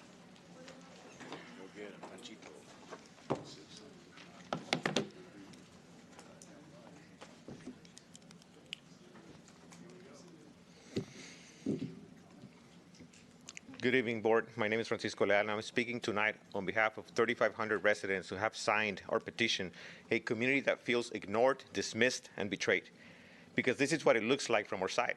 Like this board is making room for an outside developer, while your people, the people that you were elected, that elected you represent, are the ones being asked to live with the consequences. Raising a family here or live next to this project is not a concern for the developer. He can make his money and walk away. We are the ones to stay here. And that is why people are angry, because you have already heard from this community about zoning, homes, schools, safety, water, power, emissions, noise, and process. You have heard enough to know that this is not a simple project. And now we know there are still serious unanswered questions involving the Department of Toxic Substance Control. Did you know that the proposed project overlaps the former Caspian site, a property with a recorded land use covenant? This means the data center or any building proposed there, at minimum, they will require a soil management plan, possible removal for impacted soil or engineering controls, an operation and maintenance plan, and updates to the land use covenant. So my first question is simple. Has the county contacted the DTSC, yes or no? Second, your own M1 ordinance does not say every data center is automatically allowed. It says data centers permitted only when it's within an enclosed building. A data center yard requires conditional use permit, a data center yard. Battery storage requires also a conditional use permit. So here are my other questions. Do you support a moratorium on data centers until real safeguards are in place? Do you support a safe setback from homes and schools? Yes or no? Do you support a case-by-case review instead of a by-right approvals for projects of this scale? Will you commit to opposing any attempt to break this project into smaller parts to avoid CEQA review? We need answers now, because later is too late. If this project moves forward as it is, and this community is harmed, burdened, or boxed in by a project everyone can already see it's raising red flags, do not expect apologies to fix it. Do not expect excuses to erase it. This community will remember who stood with the people and who stood with the developer. This community will remember the decisions made here, and it will respond accordingly through public process, public record, and at the ballot box. Thank you.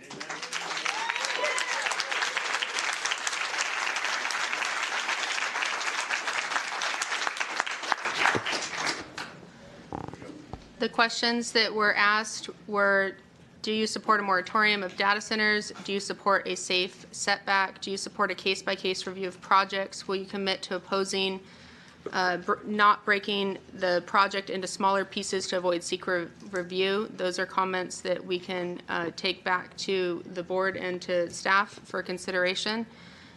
The additional question that was asked that I'll ask Mr. Minnick to comment on is, has the county contacted the DTSC.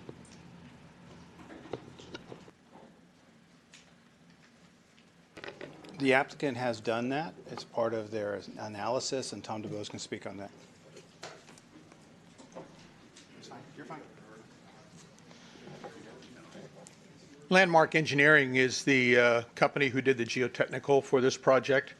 When we went into escrow on these properties and that site was identified, it has a restriction that residential can never be done there, but doesn't restrict anything else. It does require us to file a plan on how we do the grading and we clean up that site, and that's what we would do in accordance with DTSC.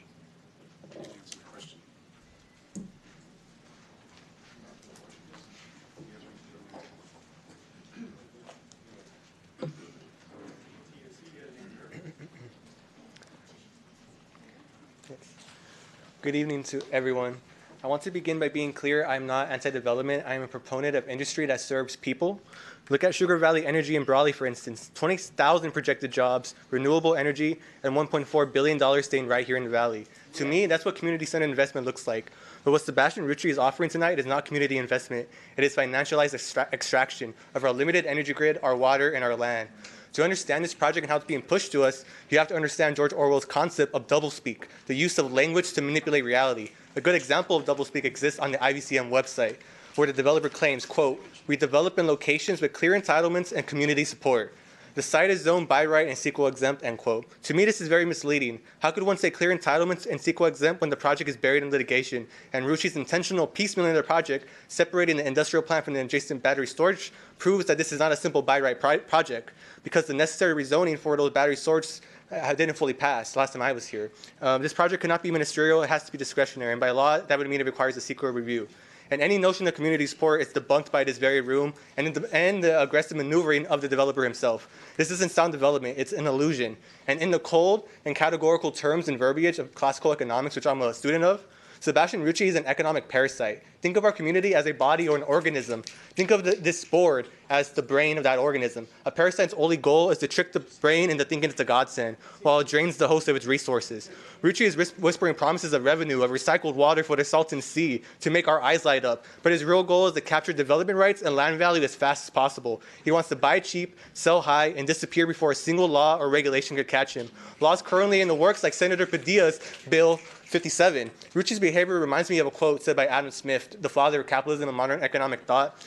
He said that as soon as the land of any country has all become private property, there arise men who love to reap where they've never sowed. Rucci is here to reap. He's posturing in an interview and right now in front of us that he's putting up all this money and time to get this project done as if he's doing us a favor. But Rucci enjoys the lawsuits. He enjoys the small town drama, right? This is not extraneous labor for him. This is all part of his process. He thinks we are stupid, and most importantly, he thinks you guys are stupid. Rucci will not own his data center. He's going to flip to a mystery corporation. My question is, what is that corporation going to be? Because all these promises he's making aren't going to be set in stone unless we know what a corporation is going to own this data center. Right? That's my question. And I don't want to be here left with his waste and runoff. So don't let his propagandistic marketing speak affect policy decisions. This is not sound investment. This is financialized theft with a permit. Board members, do not be the brain that allows the parasite in. Don't let speed replace oversight. I demand you reject the ministerial classification, require full secret review, and moratorium to data centers. Please make a decision for the health of the body, not for the profit of the parasite. Thank you.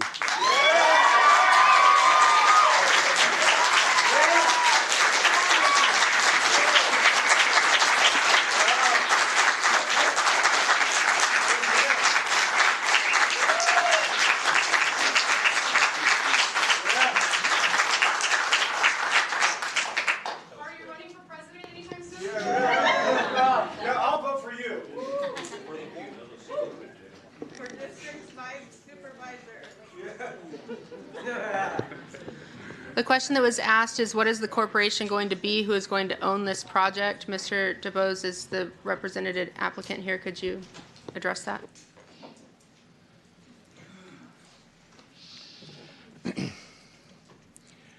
As we see this activity similar to this across the country, and it's not just data centers, it's just about anybody who's in the business of coming and developing something.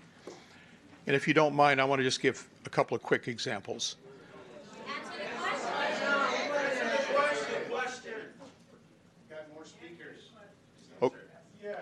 So I have in Answer the question. as I have made several presentations on this project, I have basically stated it's going to be one of the 4 hyperscalers. The hyperscalers are looking and watching this, just like they do from afar in many projects. They're not interested in coming in and dealing with what's happening, and it's unfortunate, but that's just who they are. They want to see it done, and then they want to move forward. And that's similar to other types of industry that I've seen in my career.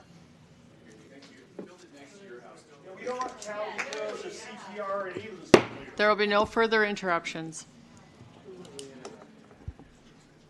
Next speaker, Christopher Scurries, and following would be Peter Rodriguez. All right. Good evening, everyone. My name is Christopher Scurries. I'm an City of Imperial resident. I want to start by refuting a couple claims we heard tonight. One, Mr. DuBose says he's contacted DTSC. Actually, he didn't say he did. We actually have the email that shows, and we're happy to submit that this project has not contacted DTSC. Utility substations, Rucci, he says they're permitted in M1, and that's true. They are permitted in M1. But the problem is you're not building a utility substation. You're building an electrical substation. That's per Mr. Minnick's letter that is on their website. An electrical substation is different. It serves just the data center, not the utility of the people. Now, electrical substation in A2, if he's building it there, would require a conditional use permit. Mr. Rucci says that they're just combining the lines of the lots. What about Line Gruber Road? That is not just a line, that is a whole road. But I want to talk more about these conditional use permits, so I want to get to my speech here before I run out of time. Modern data centers need lots of stuff to be operational. That's one of the reasons why moratoriums are so important, because on paper there's no difference between the data centers of yours and these hyperscale campuses. According to zoning ordinance 90515.02, battery storage, generator plant, and data center yards are permitted only through conditional use permits. CUPs almost always require discretion, and where there's discretion, there is CEQA. So you aren't just giving ministerial approval to a data center, you're ignoring your own ordinance to grant the same automatic approval for all these things that are objectively not permitted. What's even more frightening is their approval of the electrical substation and a water skid. These are not only absent from your list of permitted uses M1, but they are also absent under your CUP ordinance as well. Therefore, as per zoning ordinance 90515.03, you're actually granting ministerial approval to prohibited structures. You've justified this approval by referring to these structures as accessory use. The only problem is accessory use is also unlisted in M1 ordinance. Therefore, the very concept is prohibited. Pushing this through would set a precedent that would give this county unilateral authority to approve just about anything, and your ordinances would only be a suggestion. Projects much smaller in scale happen all the time around here. Apex Energy Solutions recently had to apply for a CUP for a BESS 4 times smaller than the one for the data center campus. It's as if this planning department has just been pushed around by our leadership to operate on behalf of the developer. But when we walk in, we see Jim Minnick chopping it up with Rucci like he's his buddy. You're the planning director. The buck is supposed to stop with you. You understand better than all of us the laws that govern responsible development, and I would hope that you would have absolutely no skin in the game otherwise. All across this country, municipalities are wising up to the dangers of these campuses and placing moratoriums and bans on them. It's time for Imperial County to take the torch and do the same.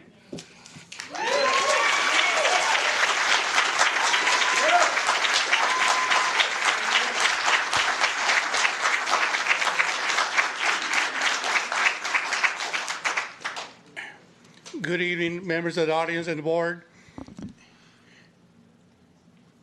Not in my backyard.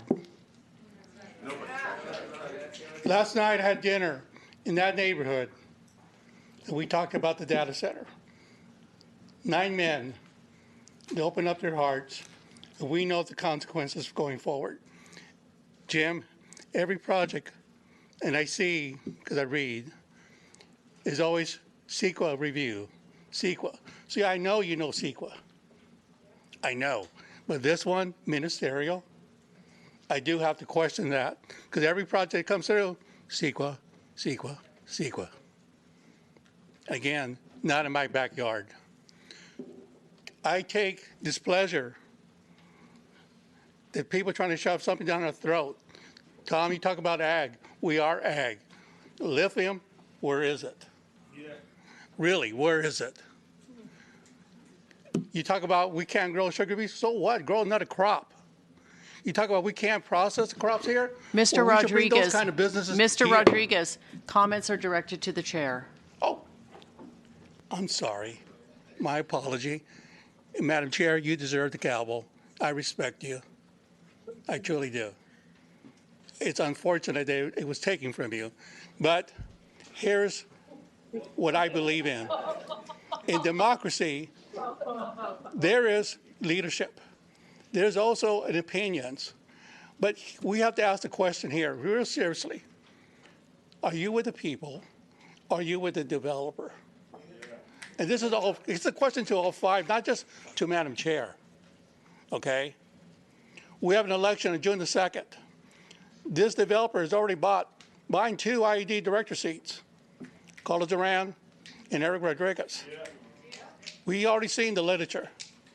We have 2 Board of Supervisors up for re-election. Gentlemen, you have a decision to make. Are you with us or are you against us? And again, I will repeat, not in my backyard. Madam Chair, the other day you were gracious with me Tuesday morning. You showed me respect and courtesy. That's how we should be all the time. But here we are, we're like the Middle East. Missiles here, and that's our lawsuits. ID suing you, you're suing City of Imperial. I mean, it is a disgrace and embarrassment to our community that we can't get along for development. We should be friends, we should be flourishing, but no, we don't want to flourish.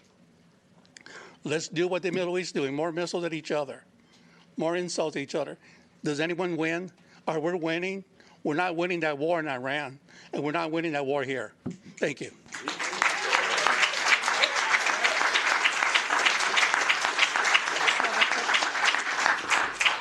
Let me clarify, the county has not sued IID. The county has been sued by IID, but we have not sued IID.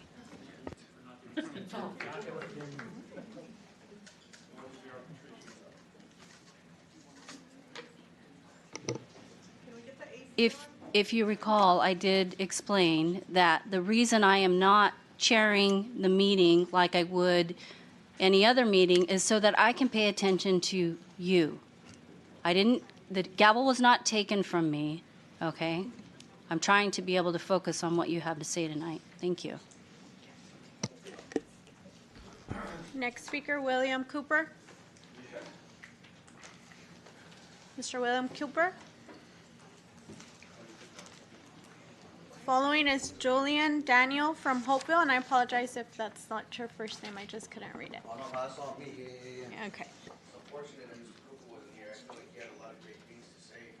Might be the time, might be whatever. Since the clock started. Sir, can you turn on your microphone, please? Oh, my bad. Yeah.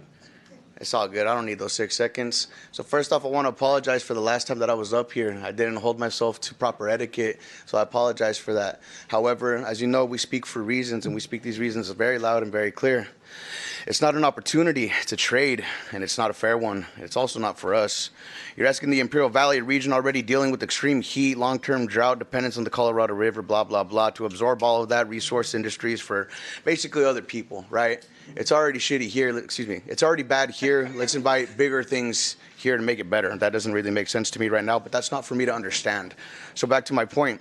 Our problems have been sold to bigger corporations, to people that aren't from here, and we're being told that it's going to be just fine, okay? That vote has nothing to do with us, but we have to live with the consequences. So do my nieces and nephews, and so do their future children, and such and so forth forever. So those futures and those memories, so on and so forth, are contingent upon these processes. So we're asking this data center to come on over and give us all these benefits, this, that, and the other. Well, when it's all said and done, much like other people can definitely speak more for me in the knowledge and to the intelligent extent that there are other companies that can do that. So it's plain and it's simple. I don't need to burn up any more of this time to say anything else aside from we definitely definitely need to respect the community, because as I finished my speech the last time, we will never sleep. We will always show up, and obviously we are not happy. To the people that were screaming outside, we heard them inside, and that's because the community, our heartbeat is very loud, and we will continue to come, and there will forever be problems. I understand that it looks big, bad, and beautiful on paper, in theory, and this, that, and the other. Yeah, I'm a salesman too, and I can sell to anybody. And unfortunately, the Imperial Valley has a lot of things to be sold to, especially when we're promised finances and fiscal dreams that just don't really exist, right? These things that aren't here, that are going to all of a sudden come here and develop across this, all of this money that's going to be given to us. To be honest, it's not coming to the people, so why is it going to be for the people, right? It's not coming to anybody else aside from like the bigger schools and corporations and stuff like that. Well, we better see it for the community, because even to this moment, we don't see it for the community. The community was not taken into consideration. The moratoriums and this, that, and the other that are pushed off to the side because of it's already done. Well, just like Mr. Rucci whispered into the microphone and told me, it's already happening. So admit it. Since you have to answer the questions truthfully and honestly, when did you approve this behind our backs? When will you push forward with it, since we have no choice and no say? Why aren't you listening to the people on the vote? Because the majority is here. So at the end of this, I want those answers truthfully, and we'll see if the community agrees with it. To that note, I'll say it again. If this is the decision being made, then let's be honest about it. It's not for us. It's for them. You make the vote. We live with the consequences, and everybody else disappears. Thank you.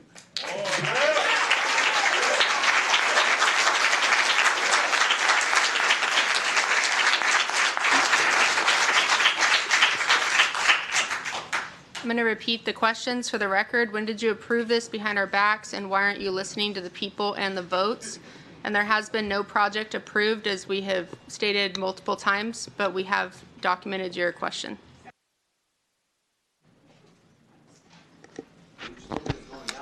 We will now move to the overflow room. Yamir Aguilar.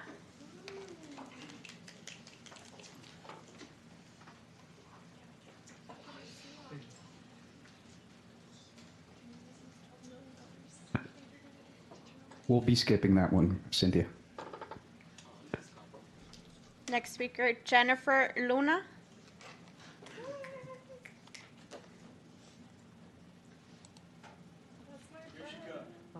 Speaking to you, they can hear me? Okay.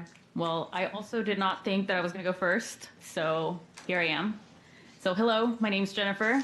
I am here today after work, as many of us are, because in the last few months, I have seen person after person make points backed by research, experience, and concern for our community in front of you all. Over and over again, we see you ignore these concerns, and the way that you are betraying your community is really, really a shame to really see. A person who has now run out of the building came here to hopefully try to change our minds, and I will say I don't think he did a very good job. The presentation that you gave did nothing but prove that our concerns are true, and it is honestly an insult to all of our intelligence, telling us that a tax break is going to make a big difference when really it's crumbs. If you tell me that I'm going to get $25 off of my property taxes when I paid $5,000 to you last year when I bought my house, I think that's really insulting to kind of make that as a point. You know, what you're asking us is really to sacrifice our community for you to pretend that you will give us those millions that you will receive for the project. I think that the financial analysis really just proved what a joke it is that you're asking us to support this project. And really, there's no point to us getting that financial benefit, because at the end of the day, you're asking us to do that, and then what? I have to sell my house because I can't breathe anymore? You know, that doesn't really make any sense to me. So I think this center is really just a shortcut to getting the valley to grow, and it's really just a Band-Aid for the finances that are going on in the valley. I really don't have a whole lot to add when it comes to research, because truly people have done that research already for me and have shared that with you, and the fact that you're ignoring it is really a shame. So I just want to urge you to do the right thing, truly, because we all know that these billionaires aren't building these centers in their own backyards for a reason. All of that money that they're going to go ahead and invest into these centers are a joke. It's a tax break for them because they don't have anything else to spend their money on. And we know that the AI industry is really not really a huge profit for them. It's just a tax break. So I don't see why we would sacrifice the Valley for the sake of a tax break for billionaires. Absolutely. So lastly, I just want to express that I have built my life here. I bought a home and I built a career here by my own choice. And a lot of us have planned our futures in the community and are here in hopes to force you all to see that. And I hope for the sake of this community that you do the right thing, and that if you choose to betray the Valley by allowing this to happen, that you truly know no peace for making that decision, because we're not going to leave it be. We're not just going to ignore it. Clearly, people showed up. People got turned away because so many people showed up. And it's just not something that's forgivable. Thank you.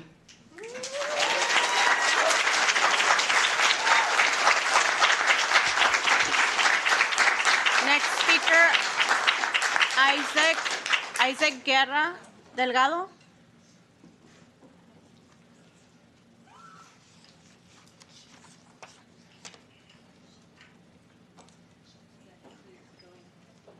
Hi, my name is Isaac Guerra Delgado. I'm from the Imperial Valley, raised here, left, came back, got married, did all that good stuff, and I chose to be here. So this is directed to the board. There is a question at the end, but mainly I want you to hear my comment.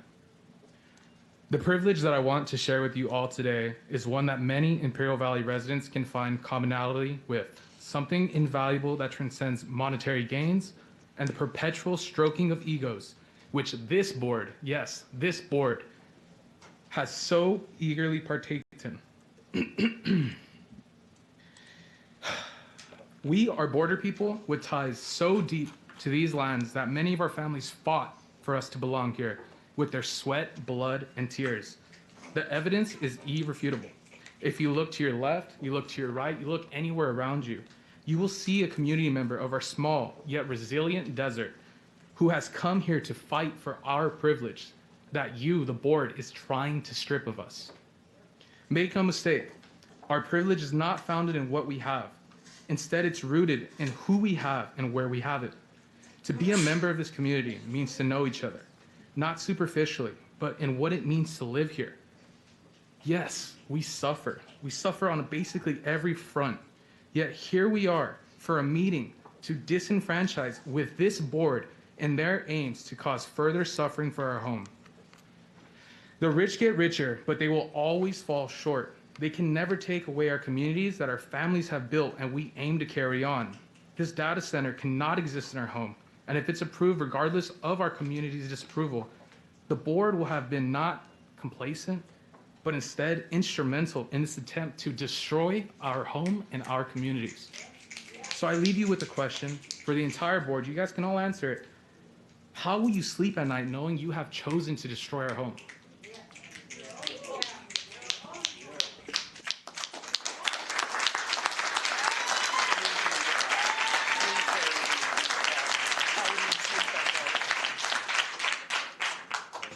The question documented is, how will you sleep at night knowing you have chosen to destroy our home?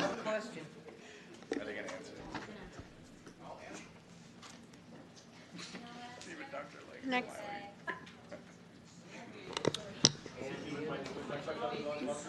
The question was directed at the board, and as we shared previously, the board will not be responding to comments or questions during this special meeting. Next speaker, please. Jared Sanchez.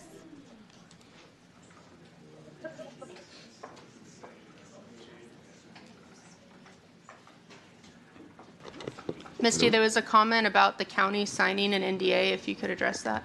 There's current litigation ongoing, and no answer will be given to that. So that's a yes. If you didn't, just say no. Yeah. Hello. Mr. Hi. Sanchez, your 3 minutes will begin.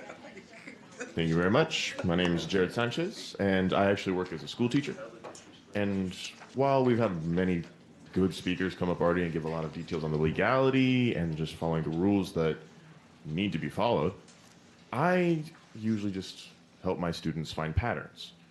And one of the patterns is inside of your own documentation. You mentioned in Loudoun County, Virginia, that they had so many centers over there.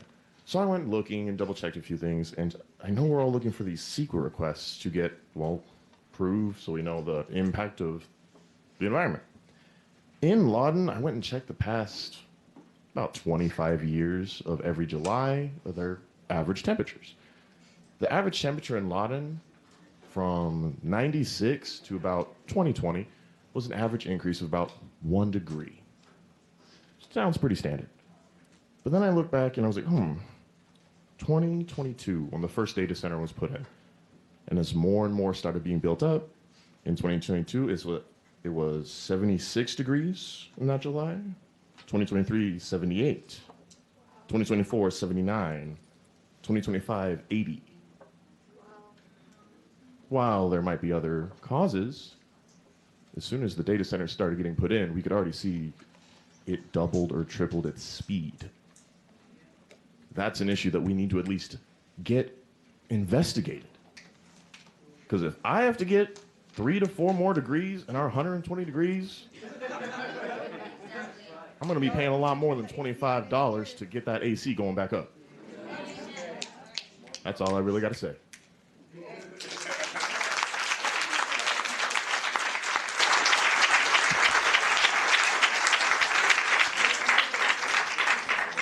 Next speaker is Shirley Ma.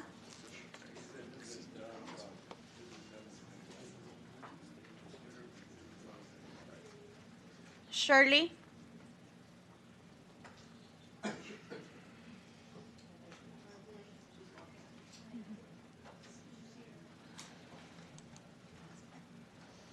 Thank you. My name is Shirley Ma, and I am a lifelong Imperial Valley resident. And we ask 3 things of our Board of Supervisors: accountability, transparency, and most importantly, protection. And so I want to know what's going to happen if suddenly this call center has an unprecedented surge in energy use, like in Tahoe, where they went from 2.5 gigawatts to 6 gigawatts, which caused 49,000 South Lake Tahoe residents who will be losing their electricity by May 2027. Who's going to protect us? Now, again, as the previous speaker had said, the temperatures are rising in these areas that have call centers. And in fact, based on research, there's a 53% increase in greenhouse gases in areas that have call centers. And greenhouse gases was never in any of those projections that the people have brought up.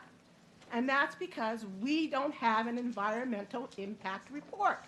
We need to know what's going to affect our valley, not just for us, but for our children, our grandchildren, our great-grandchildren. We need to protect the planet.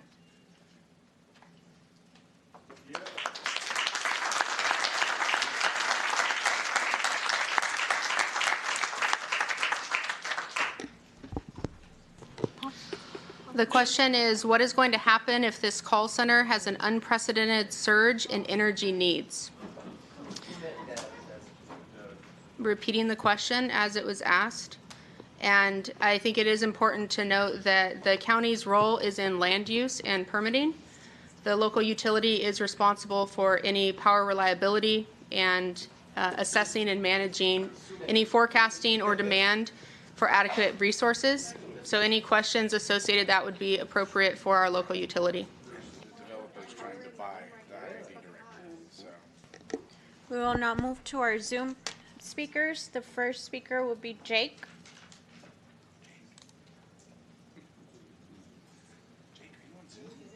Jake, can you hear us? I'm letting other people speak this time.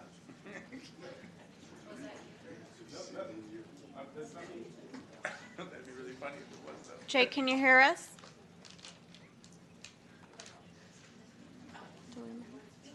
It says connecting to audio. Jake, come on, man.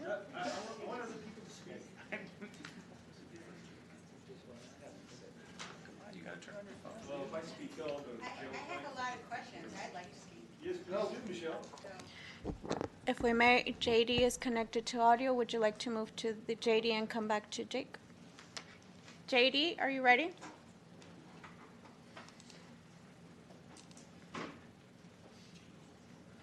And I apologize, they did not name their devices with their name, so I just have what they're logging in by.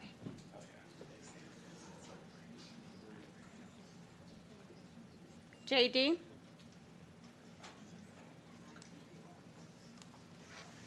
Board, how would you like to proceed?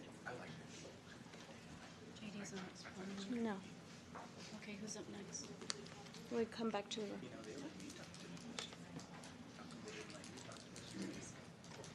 Next speaker, Michael Antonio Morales.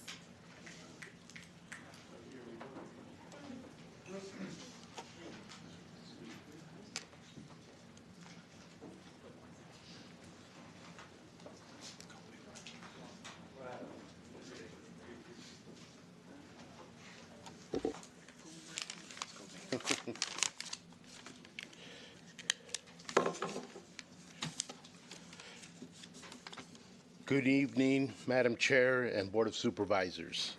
My name is Michael Antonio Morales, and I'm a resident of El Centro. First, I want to thank you for taking the time to set up this meeting. It's important that constituents of Imperial County are given the opportunity to be heard. There's been a lot of back and forth between residents and the board regarding the proposal of a data center. The reality is that this project is not very popular among the community. You, as a board, have stated that this data center is a ministerial project, and therefore it does not require a CEQA or an environmental impact report. My question to you is this: if a CEQA report and an environmental review are not necessary, then what safeguards have you put in place as Board of Supervisors to protect the citizens of Imperial County? What measures are already in place, or what safeguards are you considering implementing to protect this community? Specifically, what are you doing to ensure the level of pollutants emitted into the air will not increase because of the data center? What safeguards will there be to protect our water resources? How are you ensuring that the residents of Imperial County will not face increased electrical rates as a result of this project? These are valid questions and genuine concerns. As our county leaders, if you're moving forward with this project, you should have the protections and answers in place. We deserve transparency. So I ask again, what are you going to do? What do you have in place? We would like answers. We would like to know your answers beforehand and not after the fact. We also want the insurance in writing so that the developer of the data center can be held accountable. Will you put in place safeguards that allow the residents to take action, including legal action, against the developer if they experience negative impacts? If you were in our position, these are the kind of questions you would want answered. So you could be confident that this project would truly benefit Imperial County. So far, we have not received satisfactory answers to our questions. I hope you will take the time to address these concerns directly. If this project is truly beneficial, I ask you to set the minds of everyone in this room at ease. I am waiting to be convinced that supporting this project does not put at risk the future of generations to come. Thank you.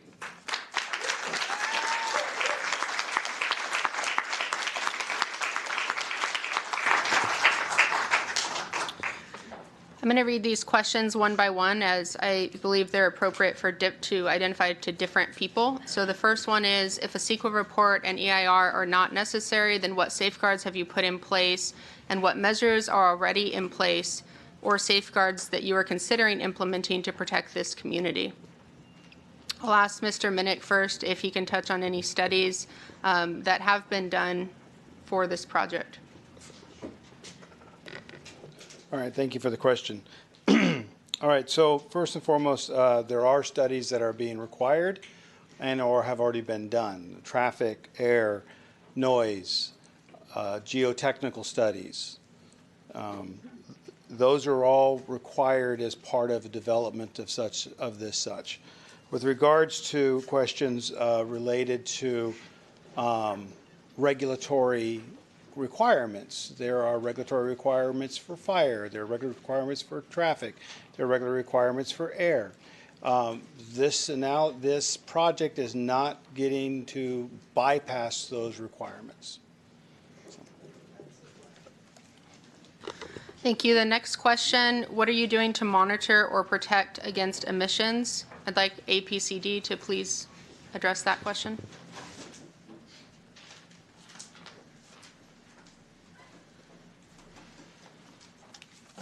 Good evening, Board and audience.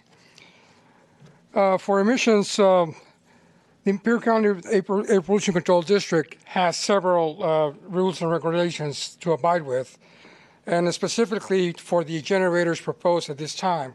We limit the hours of operation and the testing and maintenance of the units. And obviously, with the new information available, the APCD will require Imperial Valley Computer Manufacturing to submit a new amended permit application for the project. And after the Imperial County Air Pollution Control District performs an initial review, may require the applicant to submit a new health risk assessment and air quality study. Thank you.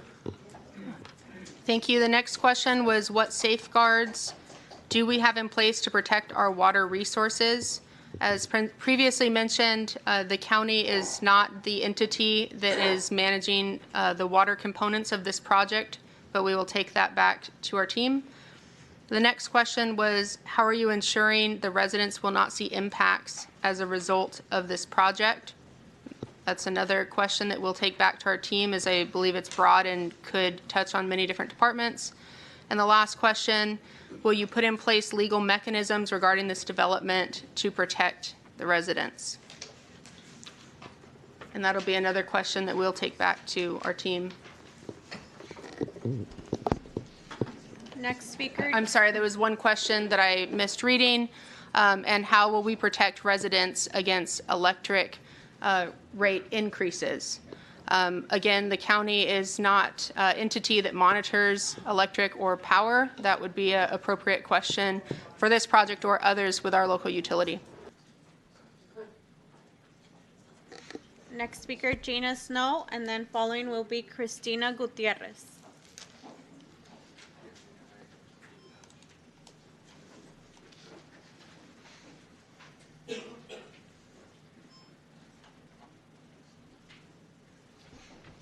Please turn on your microphone.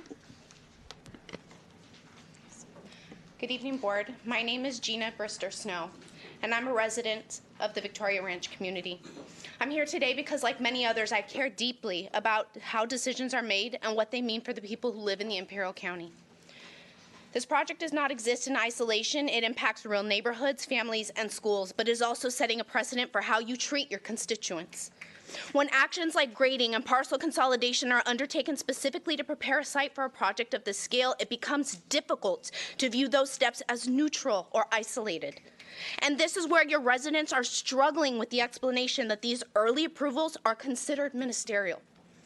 If the full scope of this project cannot be clearly presented and independently verified, then residents are essentially being asked to make decisions without information they deserve while also bearing the consequences of this project. That is not informed consent, and the consequences are real. Air quality, noise, infrastructure demands, those impacts do not stop at jurisdictional lines. With this project spanning multiple jurisdictions, at what point does a project become large enough, interconnected enough, and impactful enough to require full environmental review?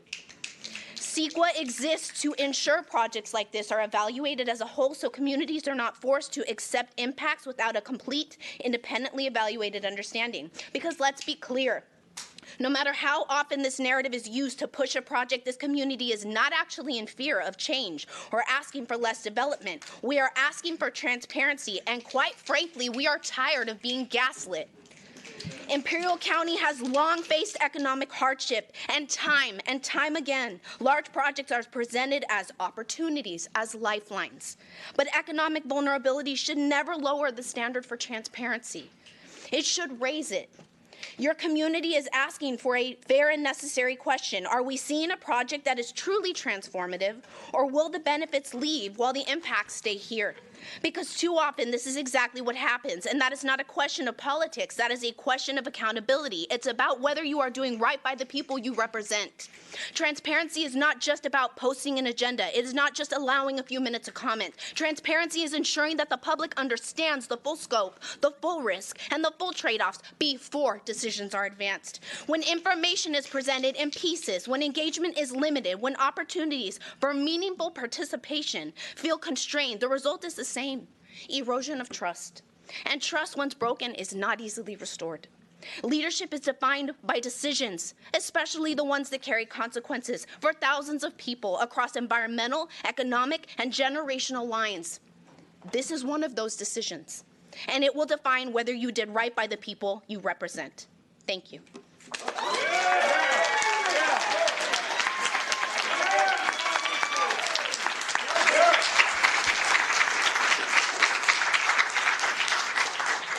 Cristina Gutierrez, and following will be Michelle Hollinger. Ms. Gutierrez? Ms. Michelle Good afternoon. Hollinger? My name is Cristina Gutierrez, and I am a student at SDSU Imperial Valley and a concerned resident. I will say right away that I oppose the data center for a number of reasons. First of all, many of us are aware that data centers use copious amounts of water and energy. We are already living in a water crisis, and the IID has their issues with the senior water rights. So where is the water to cool down the data centers coming from?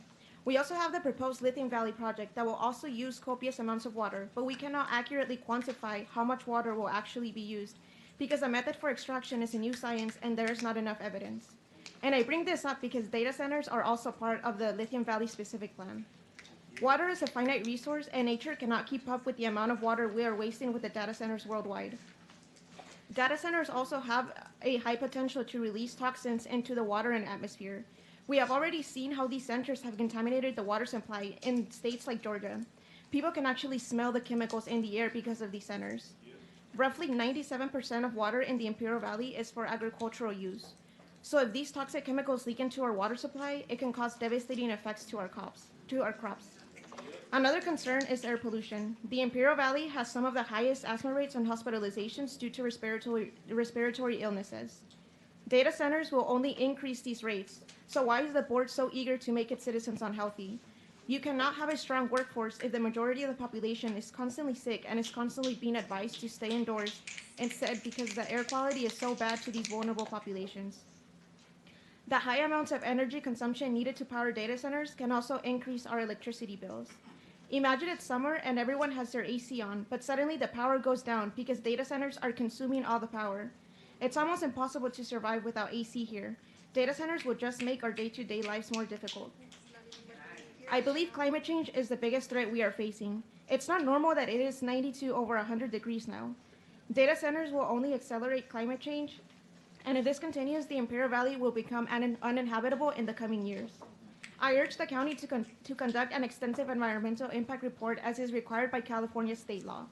I also urge them to not let this project be approved by right approval, which means that it will be able to skip further environmental review, and it will prevent the public from influencing development. I understand that the county believes that this project will bring economic development and job opportunities for people in the Imperial Valley. I am not opposed to economic development, but we want transparency and accountability. We make decisions for ourselves, and we won't let others make a decision on our behalf. It's time that we put people over profits. Thank you.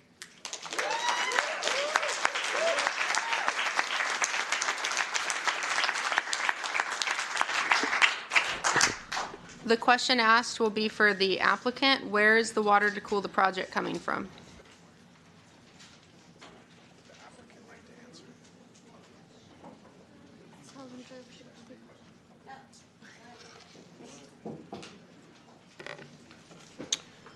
There are several ways of having water provided to this project. It is our first priority, and our goal is to use reclaimed water or to use retreated wastewater. If that's just our first and priority goal. Otherwise, we would look to the industrial water that's set aside that the ID has available. The site is served by a canal gate, and when it converts from an ag use, the one piece that's an ag property, to a development, it would flip over from the ag price to the industrial price. And as I had stated earlier, there's a lot of water that we're not using today that we're leaving in the river for somebody else to use.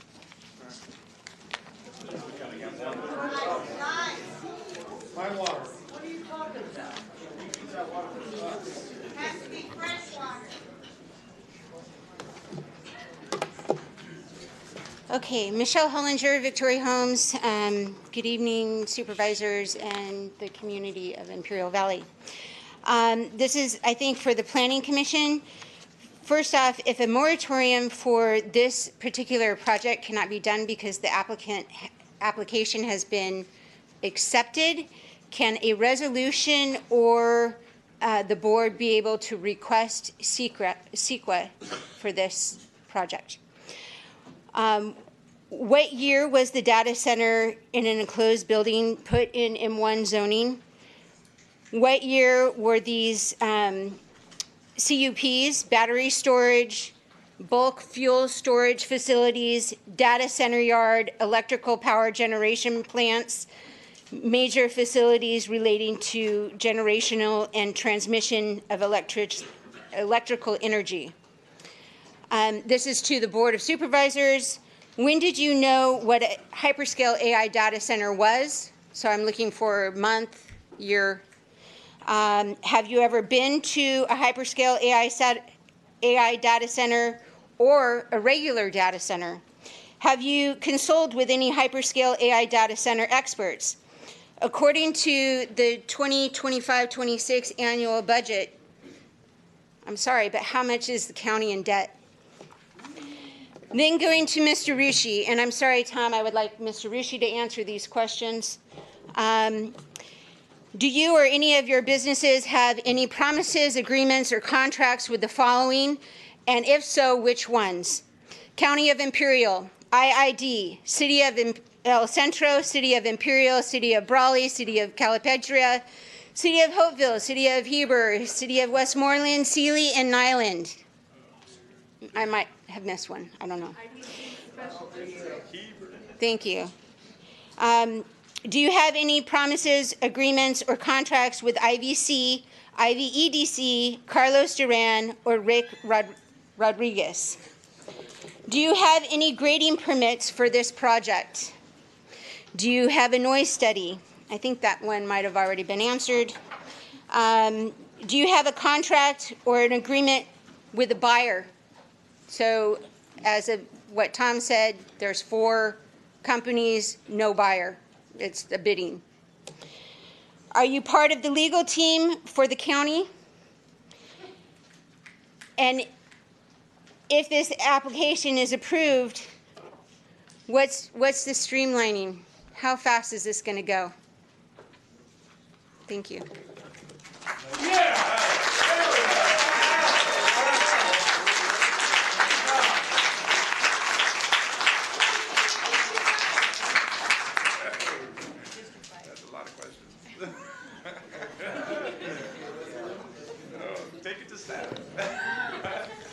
Okay, the first question was if a moratorium for this project cannot be done, can a resolution or the board request CEQA be done? And we do have Nate George, who is a CEQA consultant that's online on Zoom.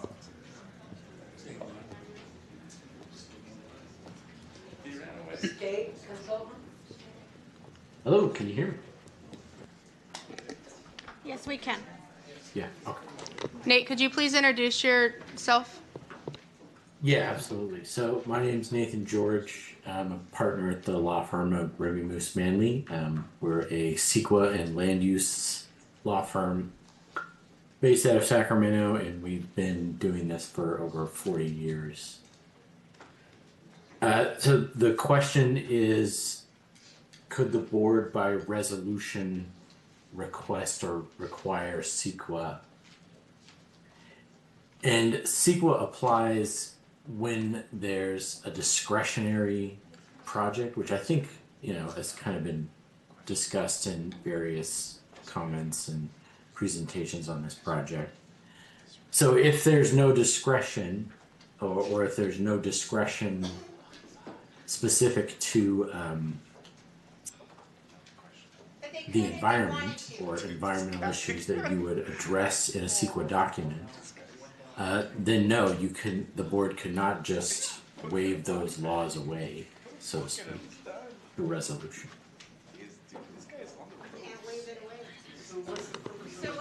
Thank you, Nate. Next question. What year was the data center in an enclosed building put in code? Mr. Minnick? Data centers were put into the county code in 2017. And there was a follow-up question, and forgive me, I didn't get all of these that were requested, but you may have what year CUP that there was electrical, generational, transmission, energy, several different items were listed as well. So electrical generation has been around since pretty much the county has been around. And so a lot of the electrical generation allowances were put in place in 1973. There was put in place in 1998 and so forth. There hasn't really been a major change. Battery storage was done around the same time as data centers, around 2016. You asked about fuel. That was done. That was in 1998, it was one of the listed items. I would have to go back to look at the prior code before 1998 to see if it was also in that one. But I can do that. But ever since the 1998 ordinance update, that action has been there. We haven't done it something to add it to the list since 1998. So. Thank you. Questions that were directed to the board, which will not be addressed at this time. There will be an opportunity for discussion after public comment commences, so I'll still note them in case there are questions they would like to address. When did you know what a hyperscale data center was? Have you ever been to a hyperscale data center? Have you consulted with data center experts? That was the end of the question for the board. And then from there, the questions transitioned over to the applicant that were directed at Mr. Rucci, who is not here. But we have noted those, and if you'd like to provide a response to any of them.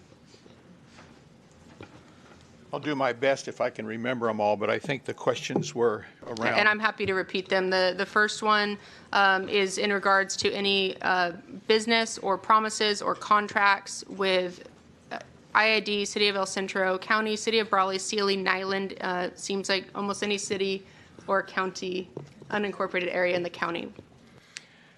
So we've been in the process with the IID in regards to energy for over a year with the various studies that was shared with you today. And when those studies are now coming to conclusion is when a time would be to sit down and negotiate a deal. I think at the IID workshop that they did back in December, they made it really clear that they have a requirement to serve. It's just a matter of, do we get through those studies? What are the conditions of those studies? What are the requirements of those studies?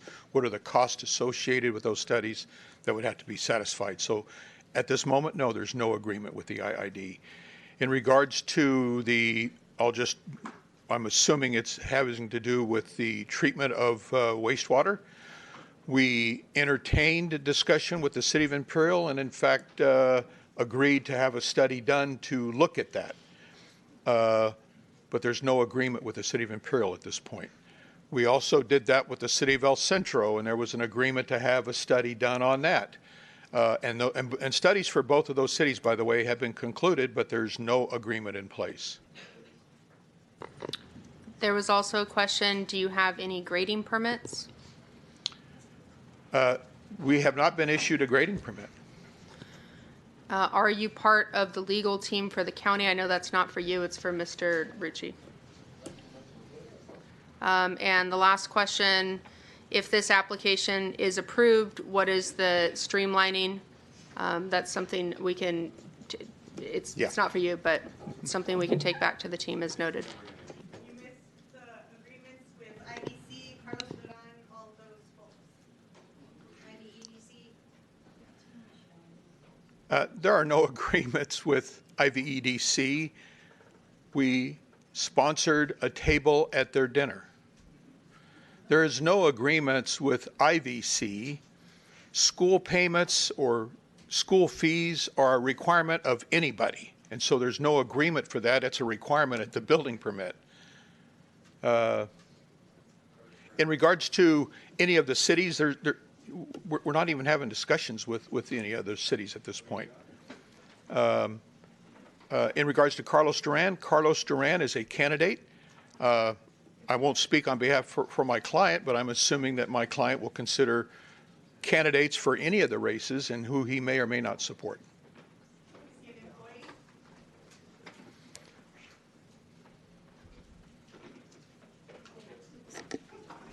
Next speaker, Ramon Chaboya, and the following would be Colin Grudson.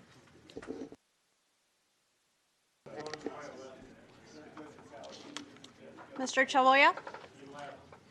Colin Grudson? Okay. Grudson, thank you. Hello, can you hear me? Cynthia, we have our speaker on our end, and I believe we called him first. I apologize. He moved to the overflow room. Can you hear me? Oh, okay. So they can hear me? Good evening, everyone. My name is Ramon Chaboya, and like everybody in this overflow room and the maxed out boardroom and everybody in the crowded parking lot, I'm highly concerned about the proposed hyperscale data center. I'm 21 years old, and Mr. Chaboya? I'm sorry, can you get closer to the microphone? We can't hear you. Can you reset the timer? Yes.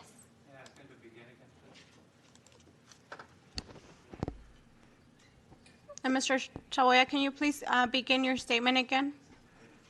Okay. Good evening, everyone. My name is Ramon Chaboya, and like everybody in this overflow room and maxed out boardroom and everybody in the crowded parking lot, I'm highly concerned about the proposed hyperscale data center. I'm 21 years old, and despite being young, I can't recall a single time when the county has ever received this much backlash over any project. We all care about our small, hot, tight-knit county and don't need anybody coming into the valley trying to take advantage of us. We need people who are invested in our community, not just interested in our resources. Because we've seen projects come claiming jobs, growth, and opportunity, and then fall short. And that's why we, the people, are upset, not because we don't understand progress, but because we do. This AI center raises questions about our well-being, and the fact that so many of those questions remain unanswered or vaguely answered is exactly why trust with you 5 supervisors is being lost. Because transparency shouldn't come after public pressure, it should be there from the beginning. And I want to revisit a portion of the presentation for the beginning. The county mentioned that Loudoun County from Virginia is the data center capital of the world, and it was used as an excuse to build the data center here in Imperial. But I don't want to hear from the billionaires. I want to hear from the everyday people living there. Lindsay Shaw, a resident of Loudoun County, Virginia, used to support the data center while it was being proposed. And after it was built, she said, "We don't want to be outside anymore." Another resident who lives 2,000 feet away from the data center said that he had to take sleeping pills because of the noise. Craig Dobbs said, "I would never have bought my home if I thought this could happen." And during his presentation, Rucci told a fellow resident, "If you dislike it, you dislike it." So even though he already left, I want to tell Rucci that this data center is not going to be built in Imperial County, whether you like it or not. So fuck AI and fuck Rucci. Thank you.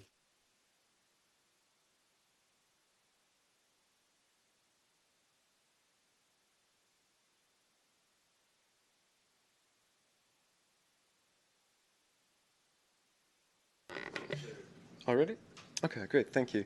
Yeah, thank you for the opportunity to comment. My name is Dr. Colin Gudzian. I'm a resident of El Centro since 2022. I should mention, like some others, I chose to live in the valley for the quality of the environment and the connection to community for my family, which spans across both sides of the border, and for which I'm blessed to have just welcomed a baby daughter just within 2 months ago into this community.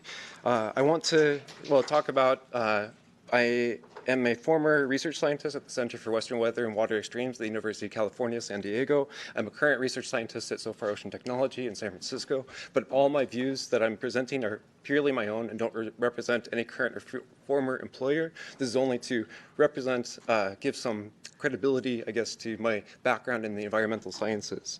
As we endure a record heat wave in the West with dangerously low snowpack, which feeds the Colorado River Basin, and furthermore at the precipice of a federal intervention on the Colorado River Compact due to the lack of a voluntary reduction agreement among members, it is my personal opinion that I think is grossly negligent and fanciful thinking to give carte blanche approval for this data center project without an environmental review that will explain to our community what the impacts will be on our water supply and what our contingencies are in the event of an involuntary reduction to our water. Will these reductions come from our homes? Will these reductions come from our schools? Will these reductions come from our farmers? Or does the data center get first preference in these reductions? Will it come from the Salton Sea and leave us in a toxic dust bowl, which has been well documented and understood that if we divert the wastewater we'll live in? And at the expense of a pollution factory that only hires a skeleton crew to run. Our community deserves to have the full transparency of an independent review process. What are you afraid of that will come out in a 6-month delay in a project?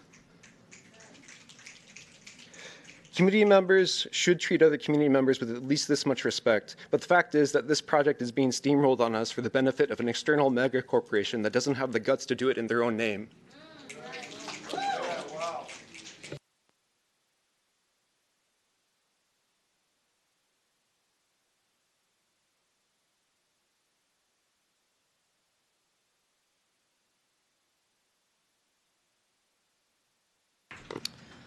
The applicant has answered or provided response already on water, but I will still repeat the question. Will these reductions come from our homes, schools, or farmers? Will it come from the Salton Sea that's related to water?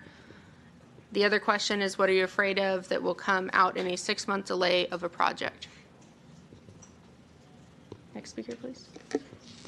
Next speaker, Alex Findes.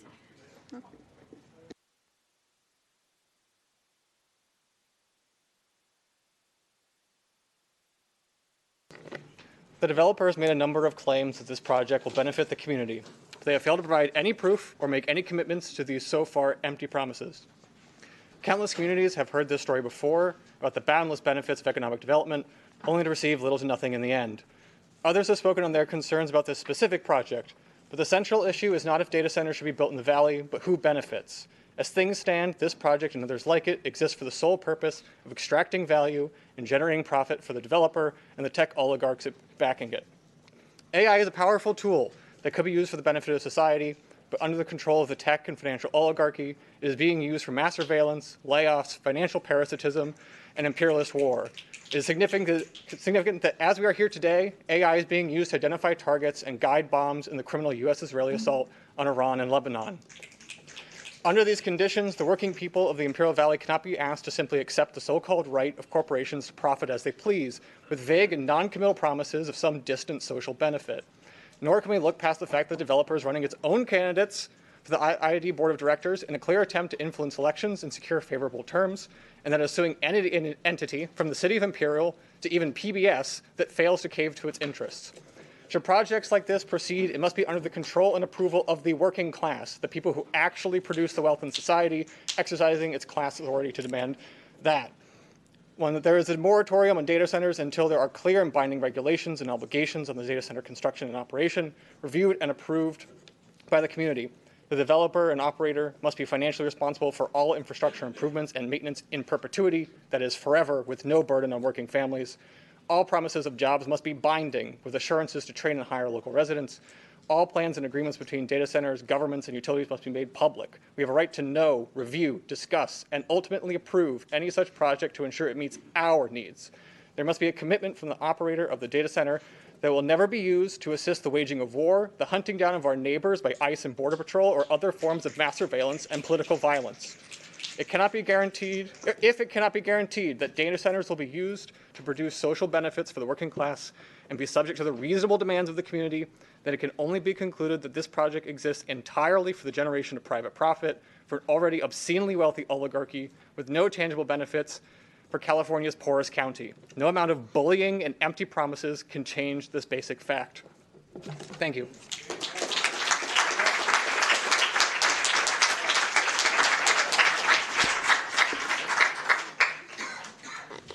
There was one question in the public comment, which is who benefits if data centers are built in the valley? And I believe that was already addressed within our economic impact presentation that was given pertaining to jobs, residents, the services, and the property taxes that would come in to be able to expand those in the county. Next speaker, Fernanda Camarillo.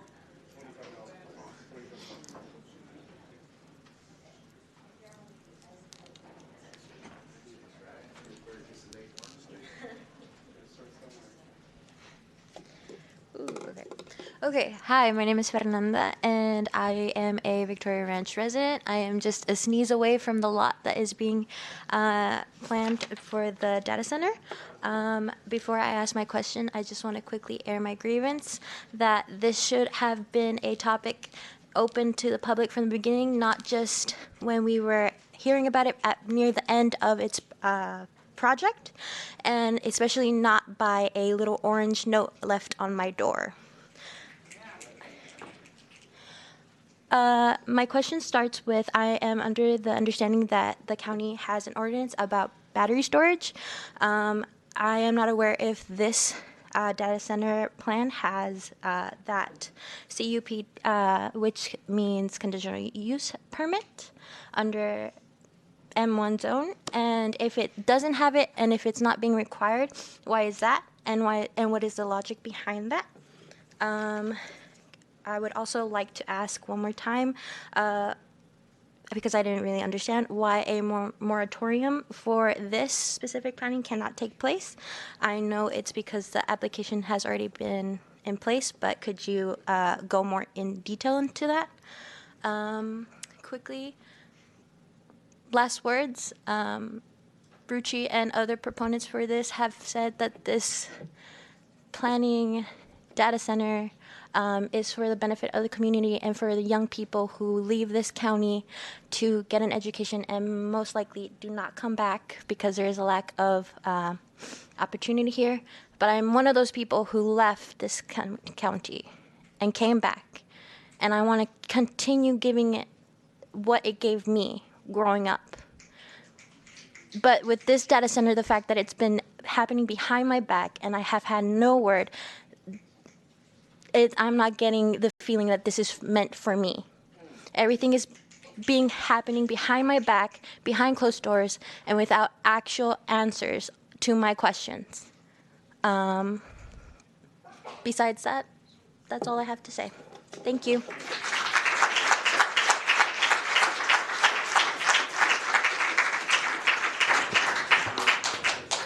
The first question was regarding if the county has an ordinance about battery storage and any CUP requirements regarding battery storage. Mr. Minnick.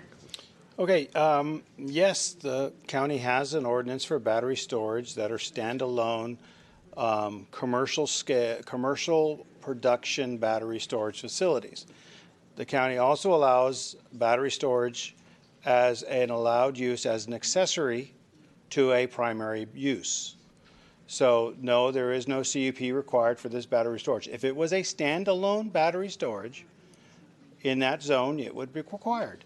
But for the project, the battery storage wouldn't exist. So no.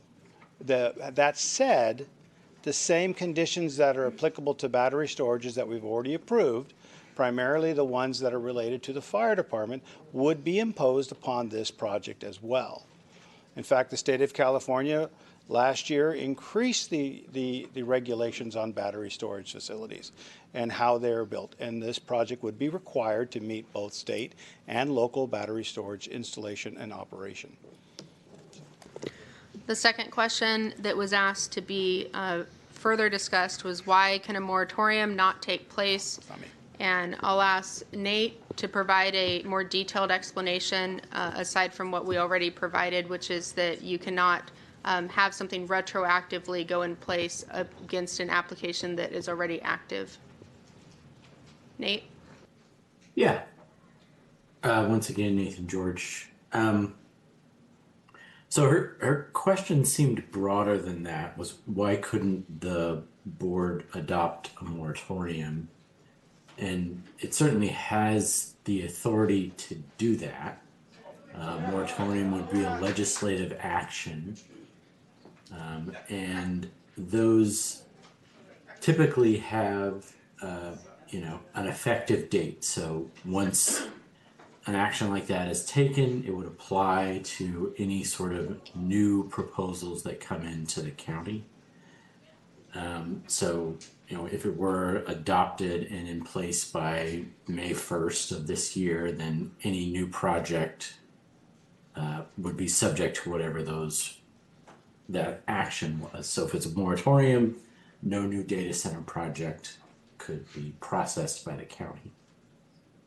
This project, because it's already going through the county's administrative processes, is subject to certain state laws that are intended to protect all sorts of development proposals from changes in rules by local agencies. And one of them is such that once a permit application has been deemed complete by an agency, you can't then change the applicable ordinances.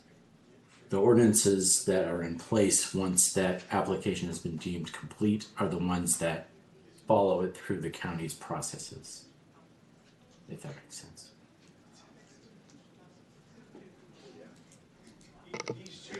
Can I have everyone's attention? We have, as we stated, for this special meeting, an hour dedicated, but we have more speakers.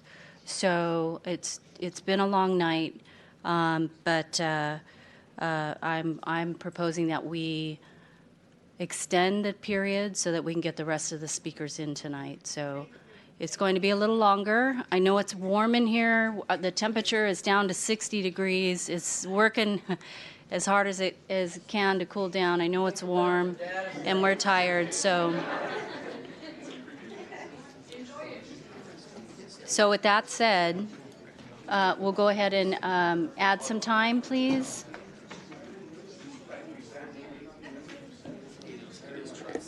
Thank you. Next speaker, Sean Wilcock. Sean Wilcock.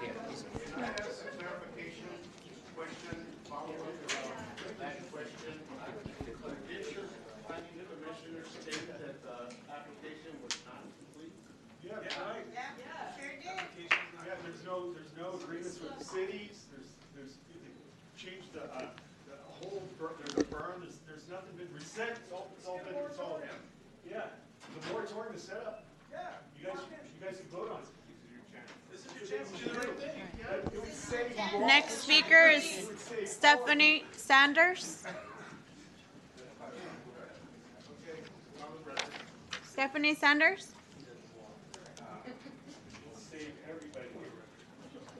So we will move to the overflow. Daryl Petchel.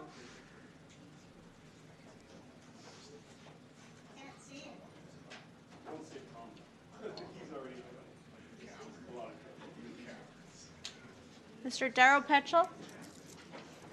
That's coming up. Ariana Sweet.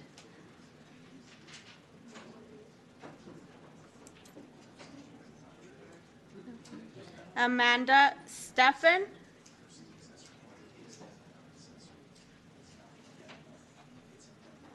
Sebastian Valencia.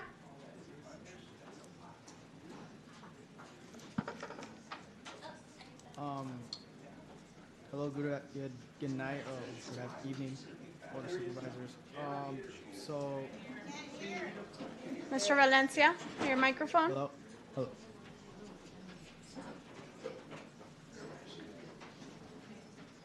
Hello.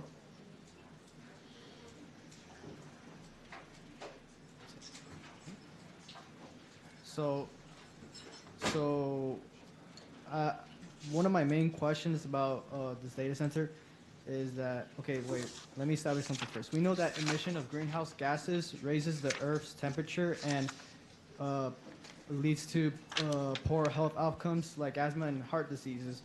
So how much is this data center producing in greenhouse gases? Because it's, in terms of carbon footprint and water footprint. Another concern of mine I have is the AI usage for warfare. I'm referring to ChatGPT's signed contract with the Pentagon. ChatGPT has gone on record for saying it won't use AI for mass surveillance, weapon systems, establishing a social credit score. But how could we really trust the word of a corporation? When looking back on history, is it really a smart thing to do to trust the word of a corporation? Another thing is that this technology that you guys are supporting, or because Mr. Rucci's development, it really makes no sense because as of 2 days ago, Sora's AI, a generative AI technology has been shut down on March 24th. Why? Because it generates no revenue, or not enough revenue to justify the amount of money that's being put in. And I'll also like to talk about the mass layoffs. Over 100,000 employees across the United States through 2025 to 2026 have been laid off due to AI. With Jeff Bezos' Amazon with around 30,000 employees, and Dell Technologies of 12,500 jobs, and Intel's 24,000 jobs being laid off. So I ask personally is this a technology really worth putting your time and effort into? Because all I see is that these corporations are really just trimming off the fat of the working class, just exploiting them for the land that we live in and its resources and our labor, just so they could make more profits.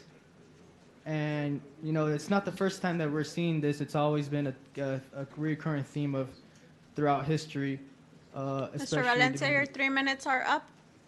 Okay, thank you. Bye.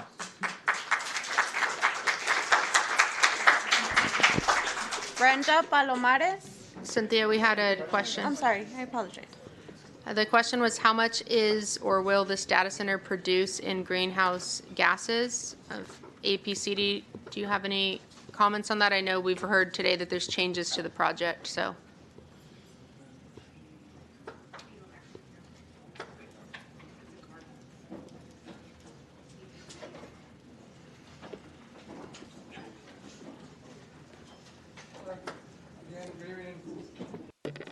Good evening, sure, but based on the new information provided by the applicant, the APCD will require Imperial Valley Computer Manufacturing to submit a new amended permit application for the project. And after the APCD performs an initial review, this may require the applicant to submit a new health risk assessment or an air quality analysis.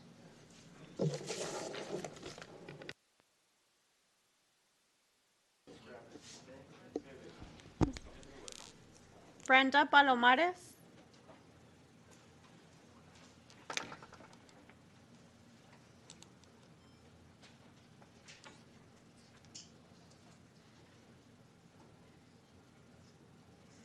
Hello. My name is Brenda Palomares. I am an Imperial Valley resident. I've been a resident since I was probably around 4 or 5. I wasn't born here, but I pretty much grew up here. I'm here because just like everyone else here, we are very concerned. I want to take a quick moment and just thank all the voices that we have heard so far, because you guys have all made extremely valid points. And I apologize if I get emotional up here, but I do feel that the voices that have spoken are speaking on behalf of my 8-year-old daughter, and I am here speaking on behalf of her. I want to begin by saying that I am extremely disgusted and disappointed in the county board members being so comfortable sharing misleading information. I am not saying that what you're sharing is false, but I will say it is extremely misleading. Now that I've shared that, I can go on to what I actually wanted to talk about. I am here to speak as a resident, but also as a parent. It is clear that a large part of our community is against foregoing construction of the data center. It is confusing to me how construction looks like it'll be approved, even though there's a lot of community resistance. Although there are numerous issues that I believe will arise if we allow the data center to be built, I want to shift our focus on one: the unknown environmental and health impacts of the data center. We already live in an area where there is a high rate of asthma, allergies, and autism. We are all aware. Why are we all aware? Because we all know somebody and love somebody that is affected by either asthma, allergies, or autism. I'm sure we are all very disappointed by this. Hyperscale data centers have not been around long enough for there to be extensive long-term studies proving that there is no negative impacts in the areas where they have been built. We know that there are a lot of pollutants in the Imperial Valley as is. I'm honestly not understanding how the concern I have is not shared. I hate to describe our valley this way, but you wouldn't add gasoline to a burning building, would you? That's what you are doing. I'm not sure if you've heard everything I've said, but in case that you haven't, I will keep my last statements brief. You cannot with certainty tell me that there is no long-term environmental impact that will come from a hyperscale data center. You cannot, because there is no conclusive. Ms. Palomares, your 3 minutes are up. Thank you.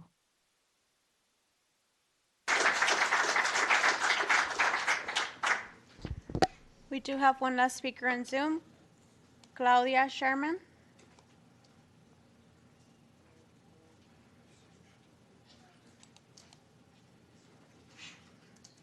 Hi, Ms. Sherman, are you ready?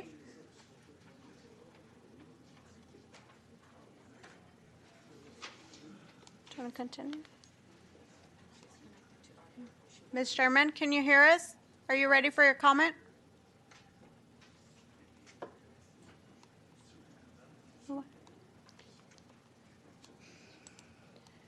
Next speaker, Ida Obeso Martinez. Dr. Sergio Pesqueria.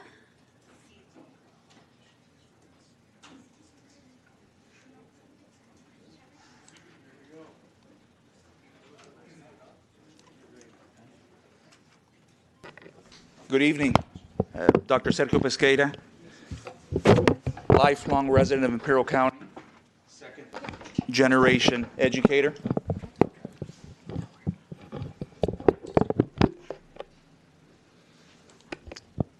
What the heck are we doing? We expect our children eat vegetables, Excuse me, pay Doctor. attention at school. Comments need to be directed to the chair. Comments are directed to the public.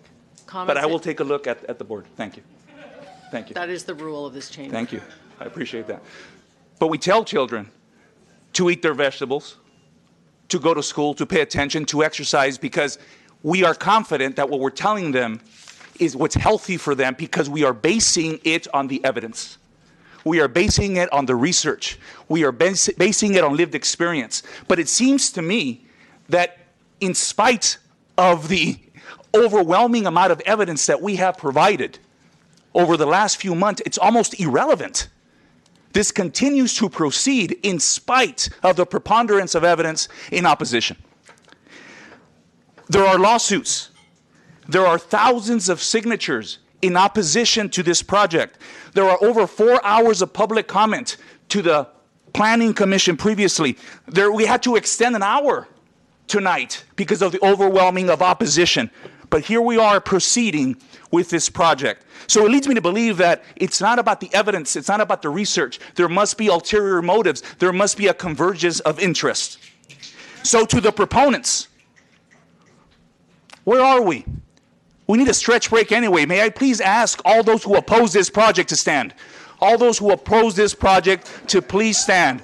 And most folks left, but look at the percentage of those who oppose. And to my peers, my brothers and sisters who are proponents, I'm going to cite a philosopher, a critical, historical resource known as the movie The Girl Next Door. And the question here is the juice worth the squeeze? And we are talking about 100 to 200 employment opportunities over the lifetime of this project. We are talking about $25 to $180 per year in revenue. We are talking about $107 million a year to operate this project. Even if we are following the economic interest of this project, they're null and void as well. So what the heck are we doing? And if we are compliant as a county board of supervisors, and I am looking absolutely now, if we are compliant, if we are complicit, we are abdicating our responsibility to our community. It's a dereliction of duty, and I encourage you to oppose this project.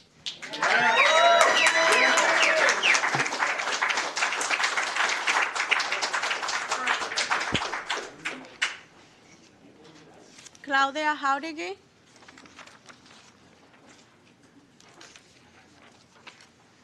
Tomás Oliva. Idle Burden.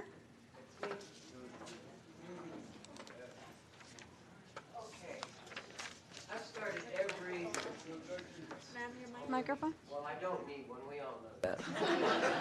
Okay, I've started every talk that I've made when I came to the dais, or whatever you want to call it here, in front of the Board of Supervisors or the Planning Commission or the IID with the same question. How do you like seeing the air you're breathing? 9 times out of 10, 9 days out of 10, you can literally see the air you're breathing. You know it's true. You all know it's true.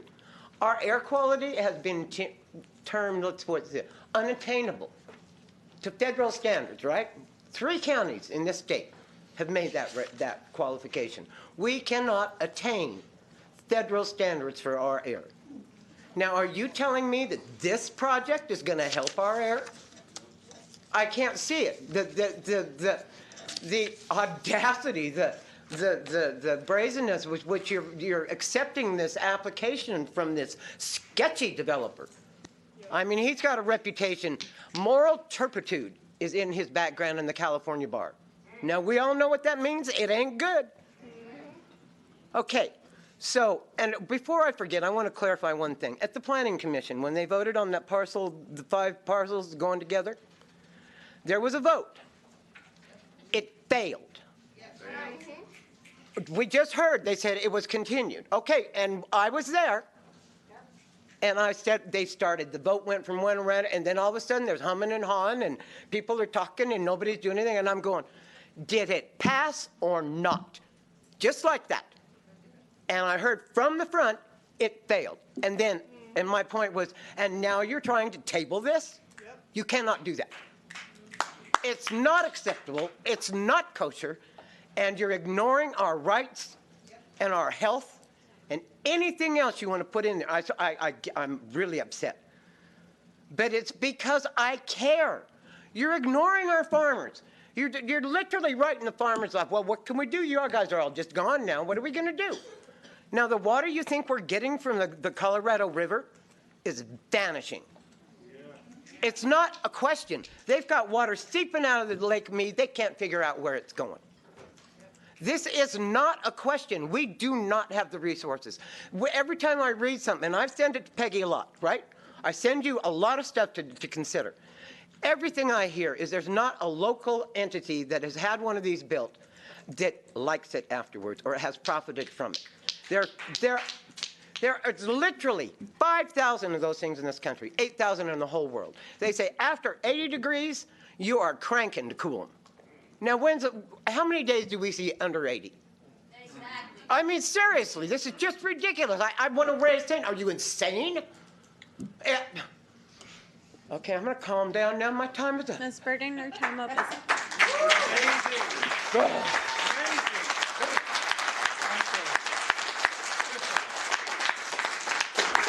Next speaker, Billy Vaughn. What about the questions she asked? Did you note them? I did. One of them was, how do you like seeing the air you're breathing? That was the first question. And the second question was, did the vote pass or not at Planning Commission? Would you like to address that, Mr. Minnick? So the Planning Commission had 2 votes. The first vote was to approve the project. They did not get enough votes to pass that approval. The second vote was to continue the project. They did not do a vote to deny the project, which is required. So even if they did a vote to deny the project, the applicant has the right to appeal the project to the Board of Supervisors. The Board of Supervisors is the ultimate authority for approving projects within the county. Ultimate authority. Huh.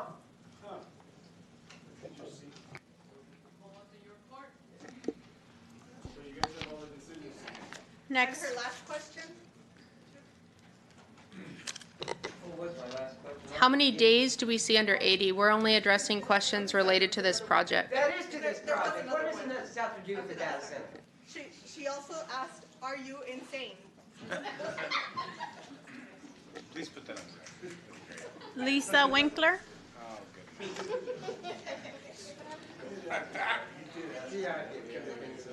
He didn't.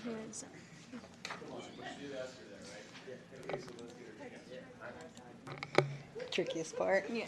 Hi, good evening, supervisors. I want to thank you guys for taking your time tonight. I know most of you on a personal level, and I know that you guys really care about the community, and you're here looking to see what's best. Unfortunately, it seems like some of these quorums that we're having right now are just letting people talk and not really providing any hard fact information either side. So I think my first question is, what is the county doing behind the scenes to do their own independent studies of this area and the data center? Another thing is, Mr. Ritchie today, I live Lisa Winkler, I live right on the fence. And Mr. Ritchie, just his attitude, unfortunately, he comes and he thinks I should be excited that behind my 5-foot fence is going to be a 20-foot dirt berm. What's going to happen when the winds blow to the west? That's exactly where my house is. My grandson's been in the hospital numerous times with asthma. I know this should not be emotional, this should be factual, and so I'm trying to keep it that way. But I mean, that's ridiculous, but he gets excited about these little things. He said that he went from 132 generators down to 20. Well, that leaves still the decimal at 50, right? So another question, what was the decimal at 132? If we wouldn't have come out here and complained and it went through at 132, what was the sound decimal going to be at 132? And from 10 p.m. to 7 a.m., it should not be more than 45 at residential. So he's still over the decimal. Another thing was, this is kind of hard, but who's paying Michael Bracton? Is that the county or is that the developer? I hope it's the county. It shouldn't be the developer, but I just want to clarify who's paying Mr. Bracton. And everything that I've always done, if you don't get a pass vote, that's a not pass vote. That's a no. You don't vote yes or no. You vote approve or not approve. Once it's not approved, that's a no. That's not you don't take 2 votes on things to approve and not approve. So that's a little confusing. And so I don't know if Mr. Minnick wants to address that, or maybe someone from the Planning Commission, or I don't even think that really needs to be addressed. For Nate, I have a couple questions for Nate. 2017 is when this was approved for a data center. And he says that you need discrepancy in order to have a CEQA. 2017, I don't think anybody really knew what a data center was. That should be enough discrepancy. And there's just so many different data centers anyway. That's discrepancy in itself. I think that maybe that might be enough for a CEQA. I love coming here with absolutely no notes and just grabbing it from everything everybody said all night. Phoenix, one last thing for Phoenix. Oh yeah, they were excited, but I heard that they're cutting them down now left and right. They're not approving them anymore. I would like to see the board to go somewhere and get some information. I'm opposed to it the way that it is now because we don't know enough, and I don't think you know enough either.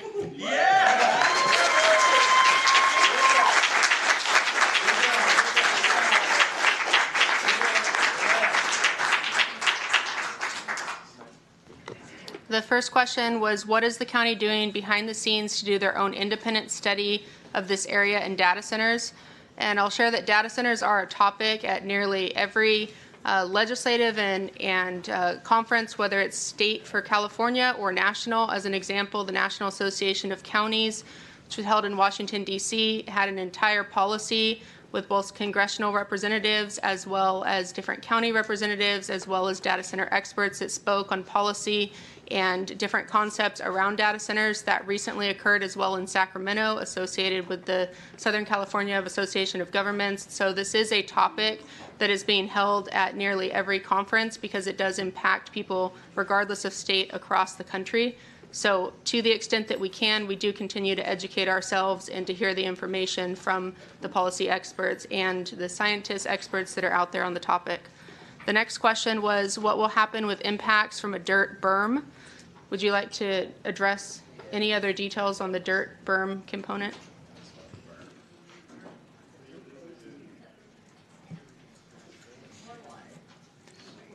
Unlike the picture that my client shared of dirt berms that are a standard occurrence along busy highways that make noise, and if there's a residence too close, that's their way of providing that. It's the intention for this applicant and for this project to provide drought-tolerant plants and or grass or whatever so that it's not a dirt berm. It'll be a landscape berm.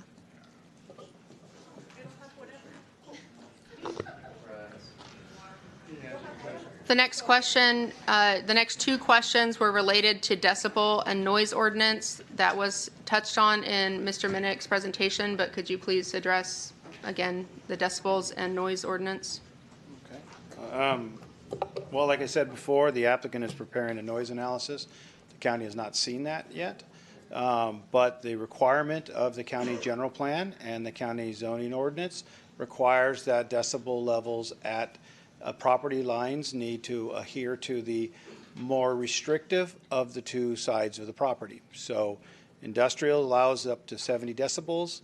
Residential is 50 or 45, depending on the time of the day. So the project or any project that is being built is required to have the decibel level tested at the property line to assure that they don't exceed the noise.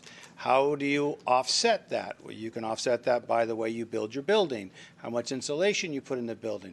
You can offset it by putting up physical barriers, whether it's an 8-foot fence or a 10-foot fence, solid, and so forth. Typically, when you have an industrial adjacent to a residential, the first project that comes in is supposed to put a solid fence in.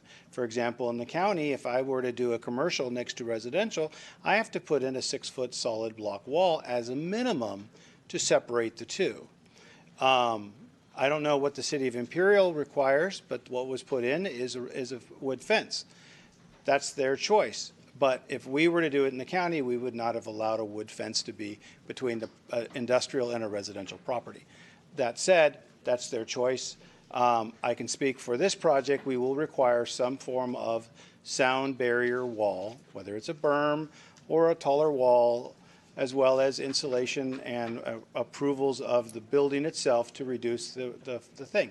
But we can't require those things until we see the noise analysis. Thank you. The next question was who is paying Michael Bracken? Mr. Bracken, could you please address what the process is for fiscal and economic impact analysis with the county? Yeah. I'll let you speak to the process, but let me make something very clear and make an offer to County Council. My firm has never taken a penny. Myself and my family have never taken a penny from an applicant to this county, and I've been a contract economist here on and off for 20 years. County Council, you are more than welcome to come up to my office anytime, and you can inspect all of my personal and my corporate financial records anytime you want. There's a lot of things people can call me, and I realize it wasn't said directly, but I do approach this job with personal integrity.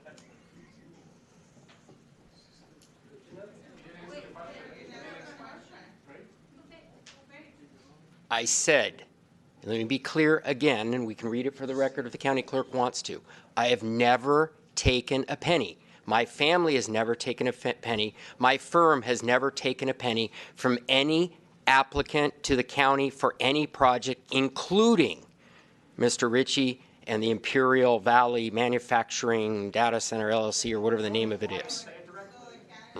To be clear, the county pays for fiscal and economic impact analysis. We issue an invoice to the project applicant, whoever that may be. It's not unique to this particular project.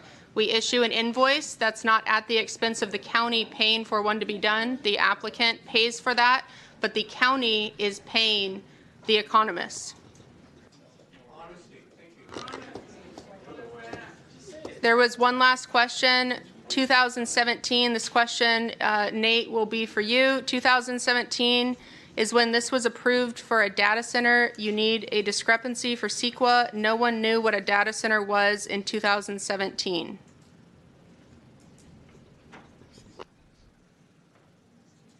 So I think there's a point of clarity as I was talking about discretion versus discrepancy. The county code, when it added data centers, did not include a specific definition as far as what the size or scale or use would be. So when someone proposes a project that they believe fits into a use category, they provide that to the planning department, and then the planning department decides whether it does or not. Here, the planning department was provided with the site plan for this data center, and they reviewed it and believed that it met the requirements of the it fell within that category of use. So it does not distinguish between a data center used for AI purposes or storage purposes or whatever purpose data center might serve. It's just a question of land use category, and it fit within that category here.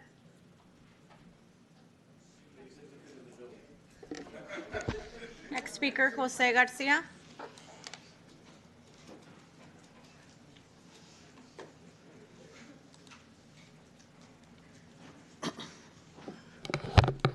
Good evening, Chair, Commissioners. Thank you for the opportunity to speak. My name is Jose Garcia, 38-year member of La Una, and I'm a representative for them. I know what it is to represent. It's a tough job. We have to get up here, and as I came over here on the way, I'm speaking for those that couldn't be here tonight. It's easy to come and talk about somebody else's job and deny it. But when it affects your home, your household, your mortgage payment, your kids' insurance, you have to come up here. One of my members asked me, he actually wanted to really be here, but he had to take a second job just to be able to provide, because there's no work for him right now. He has to travel out to San Diego or to Riverside County to find work. He also just had a child, a 2-year-old little boy. A child, I'm sorry, I didn't know the sex of the baby. But right now, He's umpiring at the Little League just to get another income to be able to provide for his family. So I understand about being part of the community. I do. But we can't just block out one sector of your constituents. We're all taxpayers. We all live here. And we have to make it fair for everybody. I was going to share his name and his address, but I don't think it's the right place to do that. But he really wanted me to tell you that he is in fear of not being able to provide for his child right now. Our union works on hours worked, a minimum of 100 hours to provide for our families. Our insurance covers our family, our entire family. We don't lean on social programs and stuff. We earn our own. And our motto is that we build America. So we build roads, we build everything else. And it's unfortunate that we have to take opportunities of everything that comes our way to retire, to reach that American dream goal. When private developers choose to infuse private money, which rarely happens, it rarely happens that private developers choose to infuse private money for the benefit of sometimes it's not everybody, but we on the construction industry, we're desperate right now. They've shut down a lot of jobs. The current administration's taken a lot of jobs away from us, and we're moving into a new world. We never thought that we'd have. When I was a kid, we used to see Maxwell Smart with the phone on his shoe. Now they have them in their pocket. Now we moved on. We went from horse and carriage to cars to flying cars now. So just with that, we support this project in full and ask that you would as well.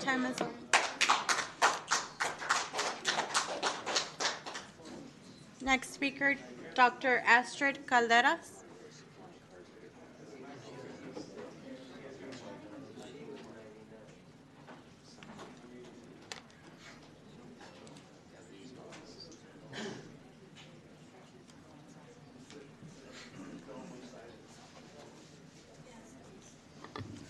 Chair has asked me to repeat that we won't have side conversations in the chambers. If a side conversation is necessary or desired, you can step into the hallway. Thank you.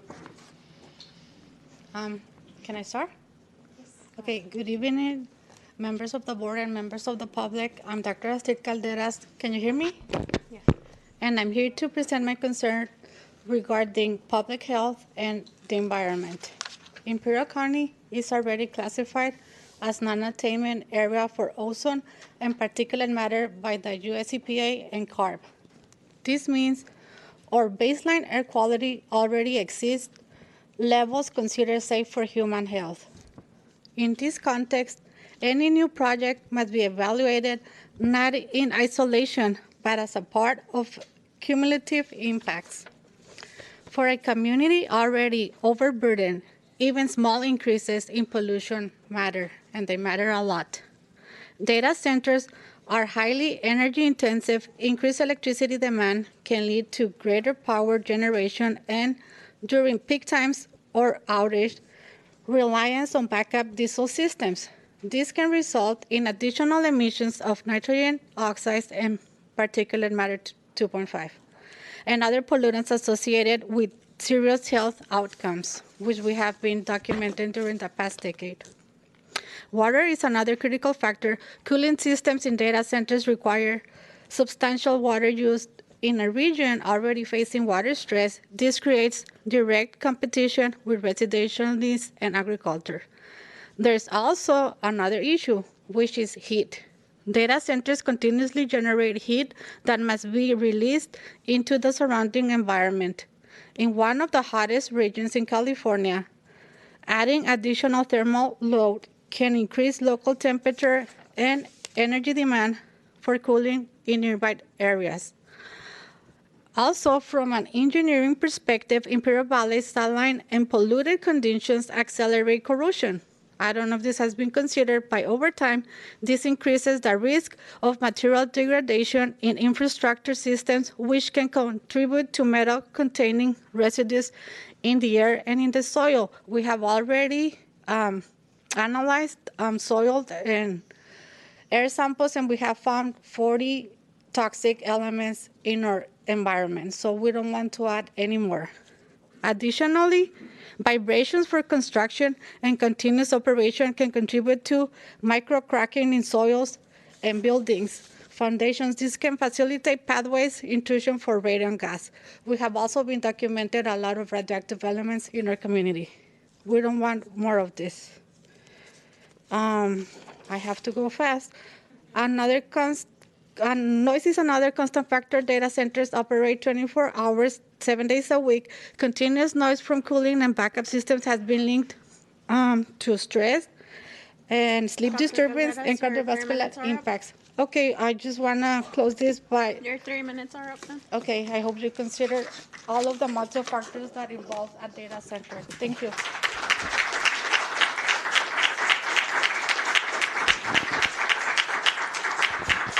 Next speaker, Susana Martinez. This is from Overflow.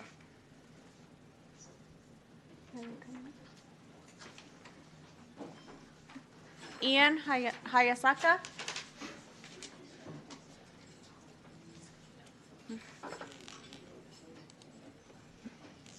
Good evening. Thank you, Madam Chair, for extending the time. My name is Ian Hayasaka. I'm a local student studying electrical engineering and tutoring STEM. I have a couple of questions. If the developer won't own the data center, how will they ensure the permanent jobs will be local jobs? The information provided about disadvantaged communities did not definitively prove that they are not targeted. Could information be provided about an actual analysis including all counties with data centers? Can the developer do an analysis about possible effects on local temperature? The EPA's guideline for a BESS fire involved letting it burn and evacuating the area. Are these the same guidelines used for the training for the battery storage for this data center?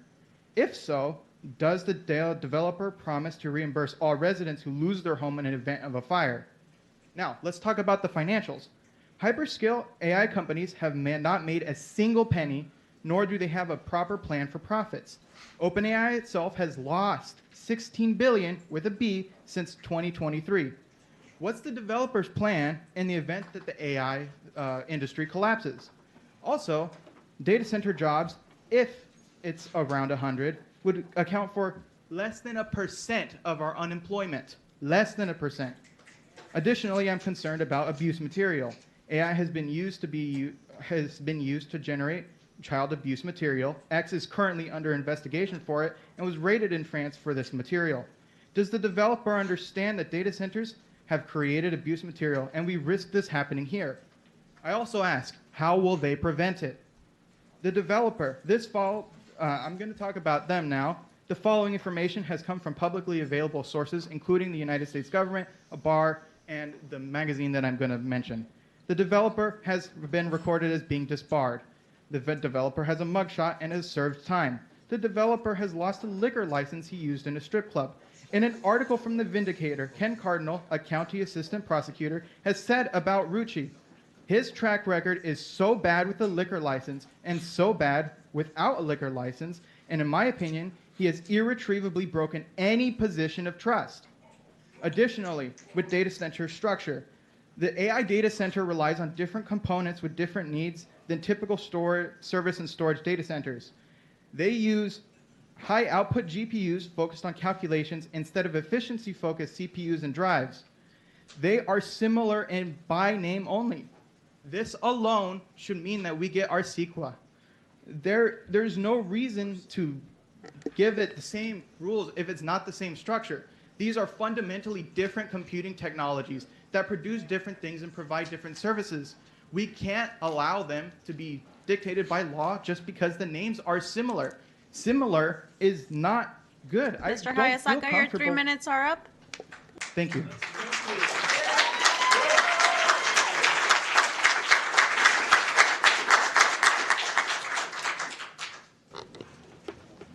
I'm going to do the questions first that were related to the developer. So if you'd like to address these or take these back to the applicant, Mr. DeBose. The first one is, if the developer won't own the facility, how will they ensure that jobs will be local?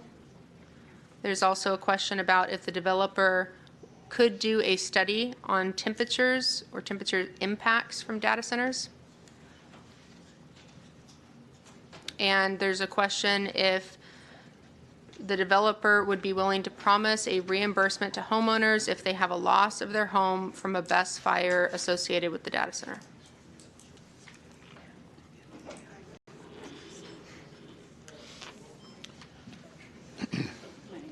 And I'm sorry, there's one last question. What's the developer's plan if the AI industry collapses? I'm going to try to answer those. I don't think I can answer all because, including your last one,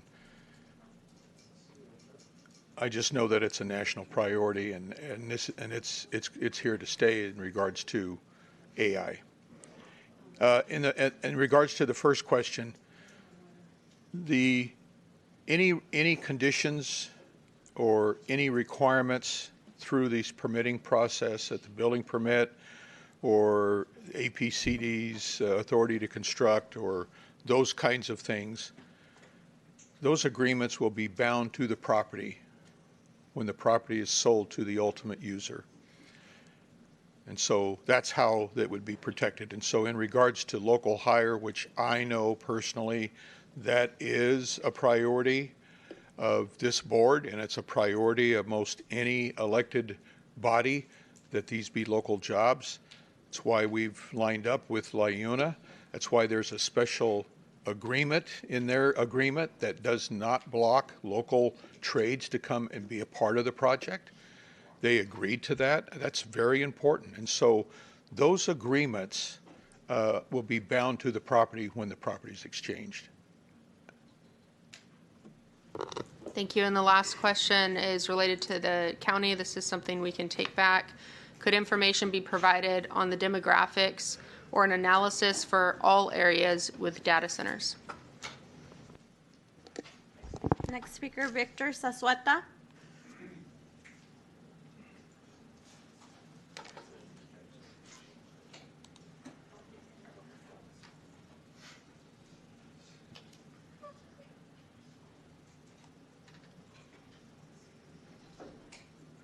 Good evening. My name is Victor Sasueta. I live in El Centro. I'm going to make this short. This is a 1 million square foot huge industrial footprint.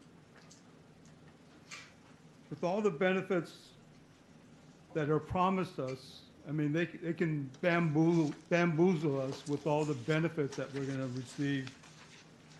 How do the citizens, how do the residents guarantee that the developer will produce those benefits?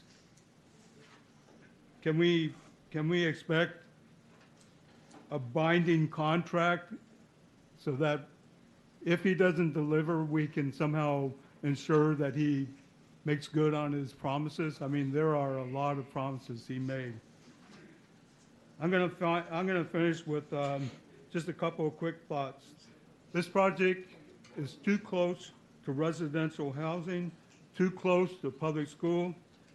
It will use too much water. It will generate increased utility costs for all residents. And aesthetically, it's harmful to our environment. Thank you.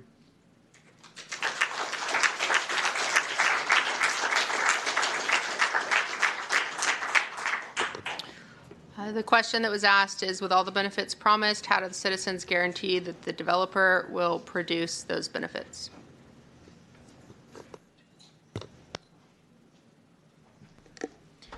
Next speaker, Manuel Sandoval. Hector Casas. Ariana Sweet.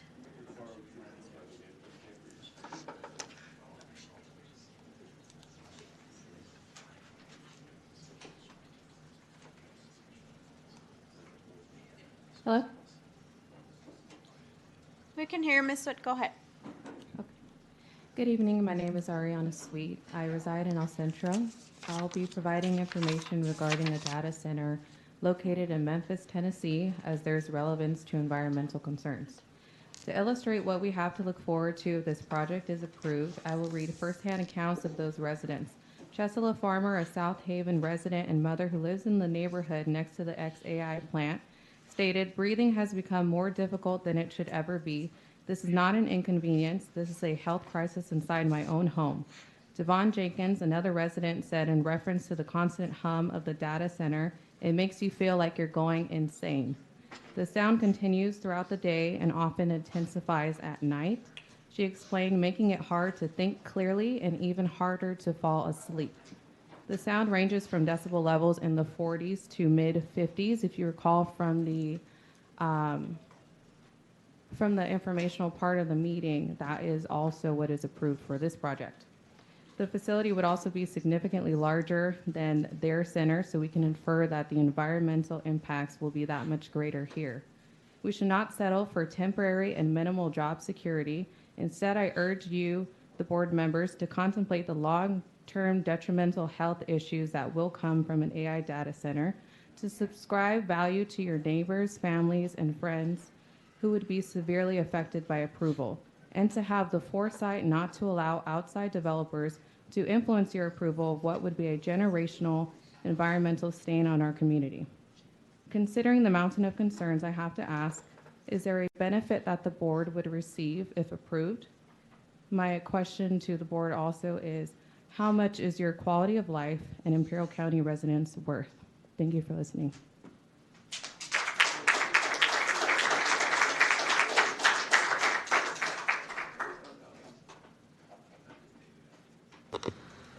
Two questions on the record are, is there a benefit that the board would receive if approved, and how much is your quality of life for residents worth?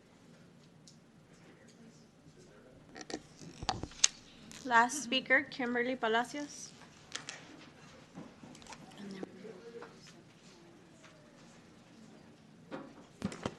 Hi, Kimberly Palacio, lifelong resident of Calexico. Just a couple things. Dubose said that that AI is here to stay. How is that the case when Mark Zuckerberg just shuttered the metaverse after investing tens of billions of dollars in there? OpenAI shut down Sora. AI is a bust. People don't want that. We don't want it here. Next, I'll save that one. Other counties or places in the country, particularly in Monterey Park, their data center moratorium does apply to current applicants. So is the county just or underinformed about that? Or is it the county's position that the Monterey Park data center moratorium is illegal? I would like to believe y'all might just maybe be misinformed and that that is still an option, so I urge y'all to look into that further. Also, can the county take further steps to better define in clear terms what exactly data centers are, the definition of them in your zoning policy? The unions addressed certain agreements they have. We don't know what those agreements are because they're not PLAs. They don't have a PLA signed, so I don't know what they think they're getting, what they've been promised, but it's not binding because it's not a PLA. One more thing I've got is I know some of y'all are up for re-election this year. I've seen one particular campaign side that says it's our county. Aside from the not so subtle dog whistle there, if it is our county, why are y'all trying to hand it on a silver platter to fraudsters like Sebastian Rucci from out of town? It is our county. We don't want data centers here, not in our backyard, not in anyone's backyard. Please consider and pass the moratorium on all data centers in the valley. Thanks.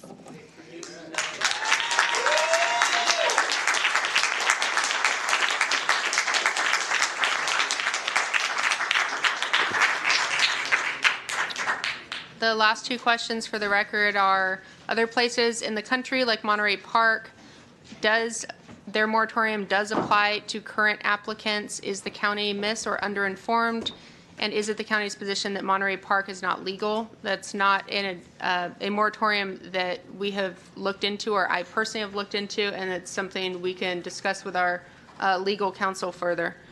Can county take steps to define the definition of what data centers are? And that concludes the questions for the record.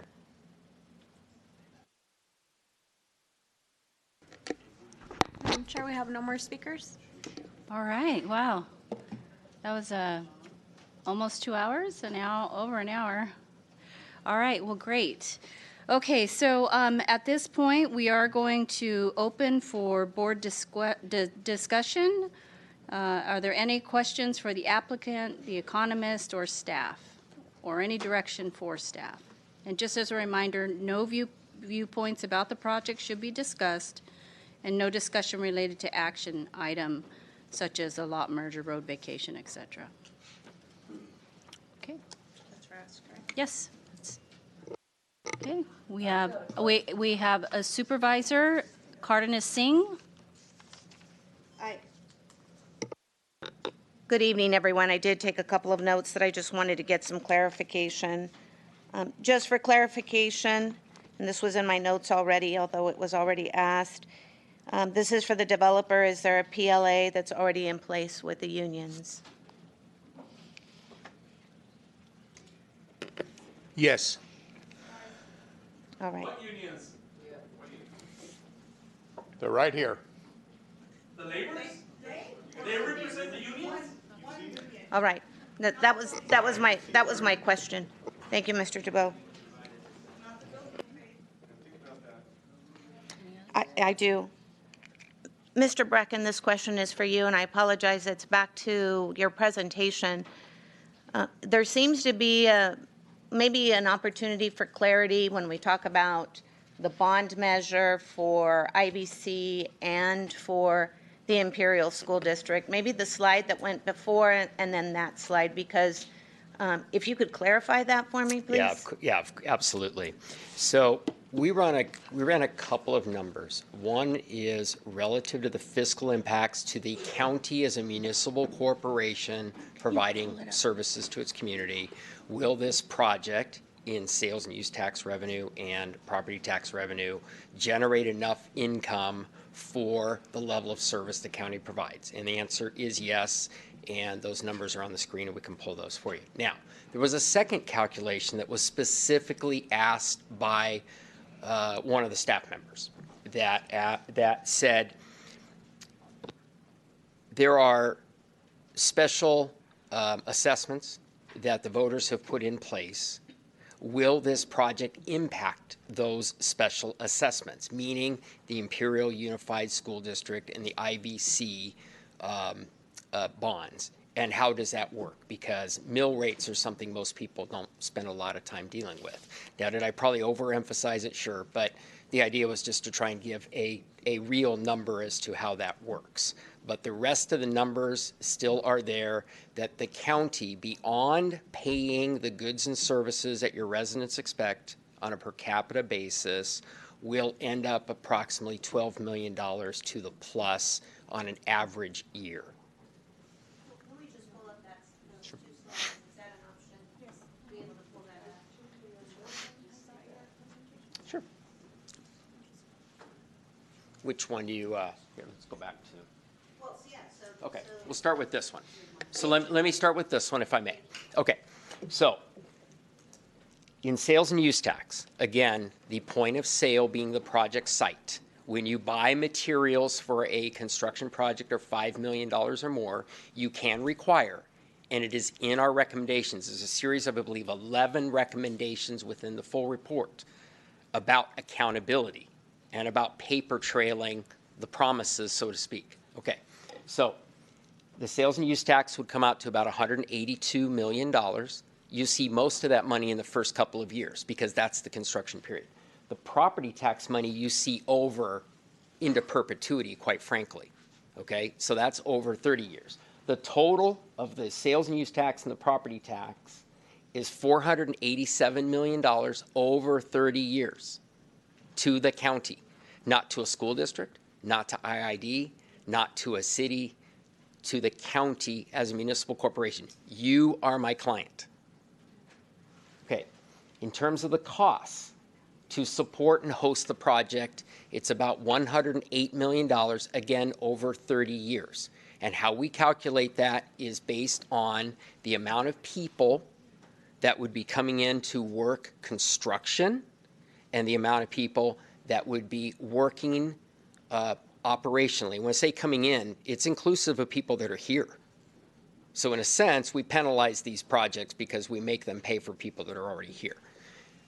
The total of that, about $108 million, which means that over a 30-year period, the county is to the positive $379 million, which ends up being $12.64 million a year.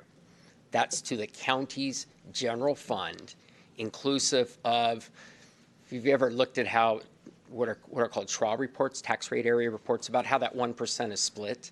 There's the county general fund minus ERAF, if you know what that is. That's the Education Revenue Augmentation Fund.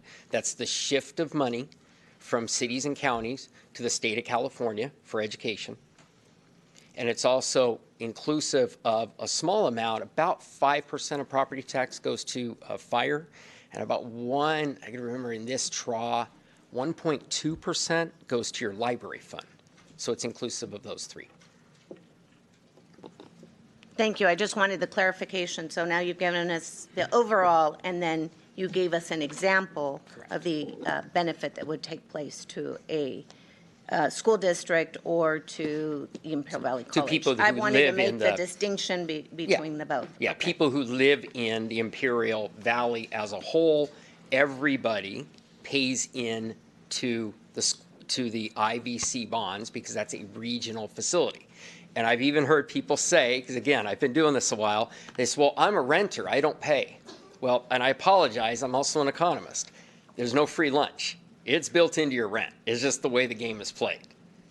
So, and then relative to folks that live in the Imperial Unified School District, they would also receive a small financial benefit. All right. Thank you for the clarification. I've got a question that would go to him, please, if I could ask it. Are our costs for our health care valued in this equation? Have you discussed what it's going to cost us as a matter for our health care? I think, let me finish my questions, and then we can take that. Let me just finish my question. He was there. Yeah, and that's okay, and he can be, but just for clarity, I've never signed an NDA.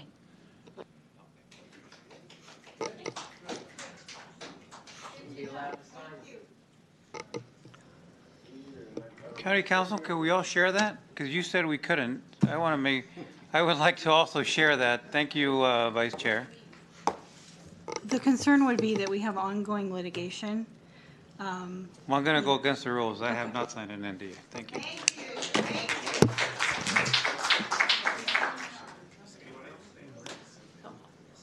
Okay, I don't have any other speakers, but we have, oh, yes, we do. Go ahead.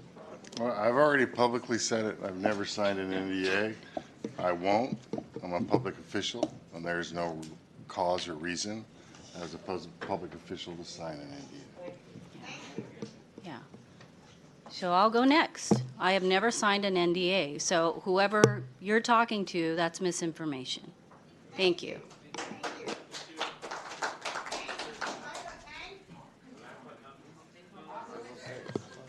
For the record, I haven't either, but that's for the record.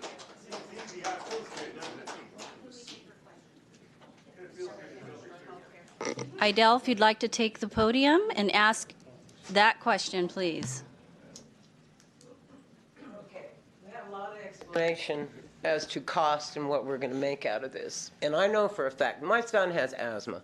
He was born in the hospital in Brawley. He's 37 years old. Idell, can you please just ask the question that you had? The question I have you considered the health costs that are going to be added into our everyday lives? Thank you. And that's it? All right. I can sit down and wait for the answer. It might take a while.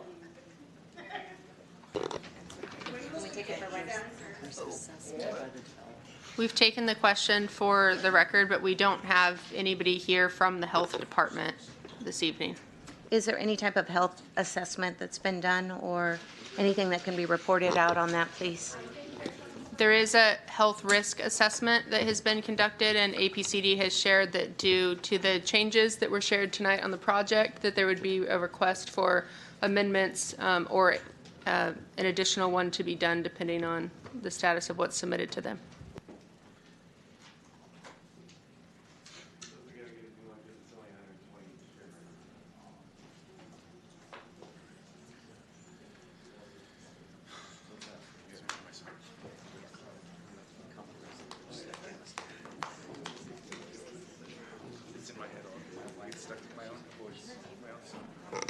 Go ahead, Supervisor Cardenas I Singh. do. I have a comment. Microphone. I just want to take this opportunity to thank everyone who's been here. Oh, I found it here. I know that it is difficult to come up and be very vulnerable. Just know that you're listened and that you're heard. We've taken everything into consideration and we are listening. So I just want you to I want to at least acknowledge and let you know that we are listening to what's being shared. And I appreciate you coming here this evening to share those concerns. That is why we had this meeting, to be able to hear the concerns that you have. So I know it's hard and it's difficult on both sides, to come here today and know that we're listening, that we are taking note to everything that has been shared today. Michelle?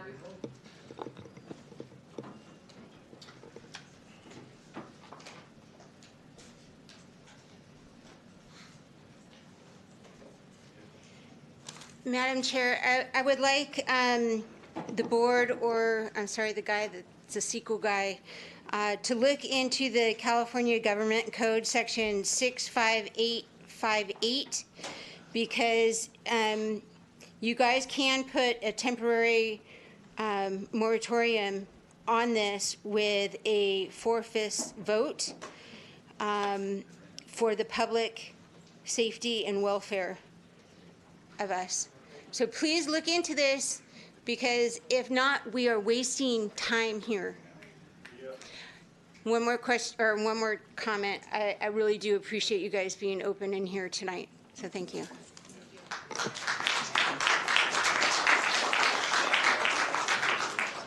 Thank you, Michelle. It's been a pretty lively night, and I just want to thank everyone. We do appreciate your comments, and we listened to you, and that's why we had this forum for you tonight. So I just want to thank everyone for being here, and thank the board and our staff. We listened. I just want you to know that we have listened. So with that being said, it is, what do we have here? It's pretty late. When can we expect the answers to the questions that you're taking back? I don't know. What do you think?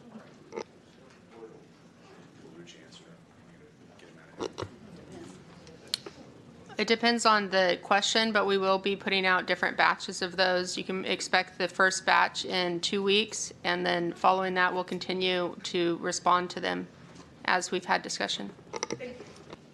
Yes, and tonight, the reason we had the components that we did is that, there has been a lot of misinformation, so we wanted the facts, and then we wanted a venue where you could ask questions on the different components. So that is what we tried to do tonight. I hope that you'll take the information. It was a lot. I know that some of you were listening very intently. It's been a long night. You can always go back and listen again to get your questions answered. So with that said, then, we're going to wrap things up. Thank you again, everyone. We truly appreciate you being here tonight. We appreciate your time, your input, and your continued engagement. So good night. Thank you.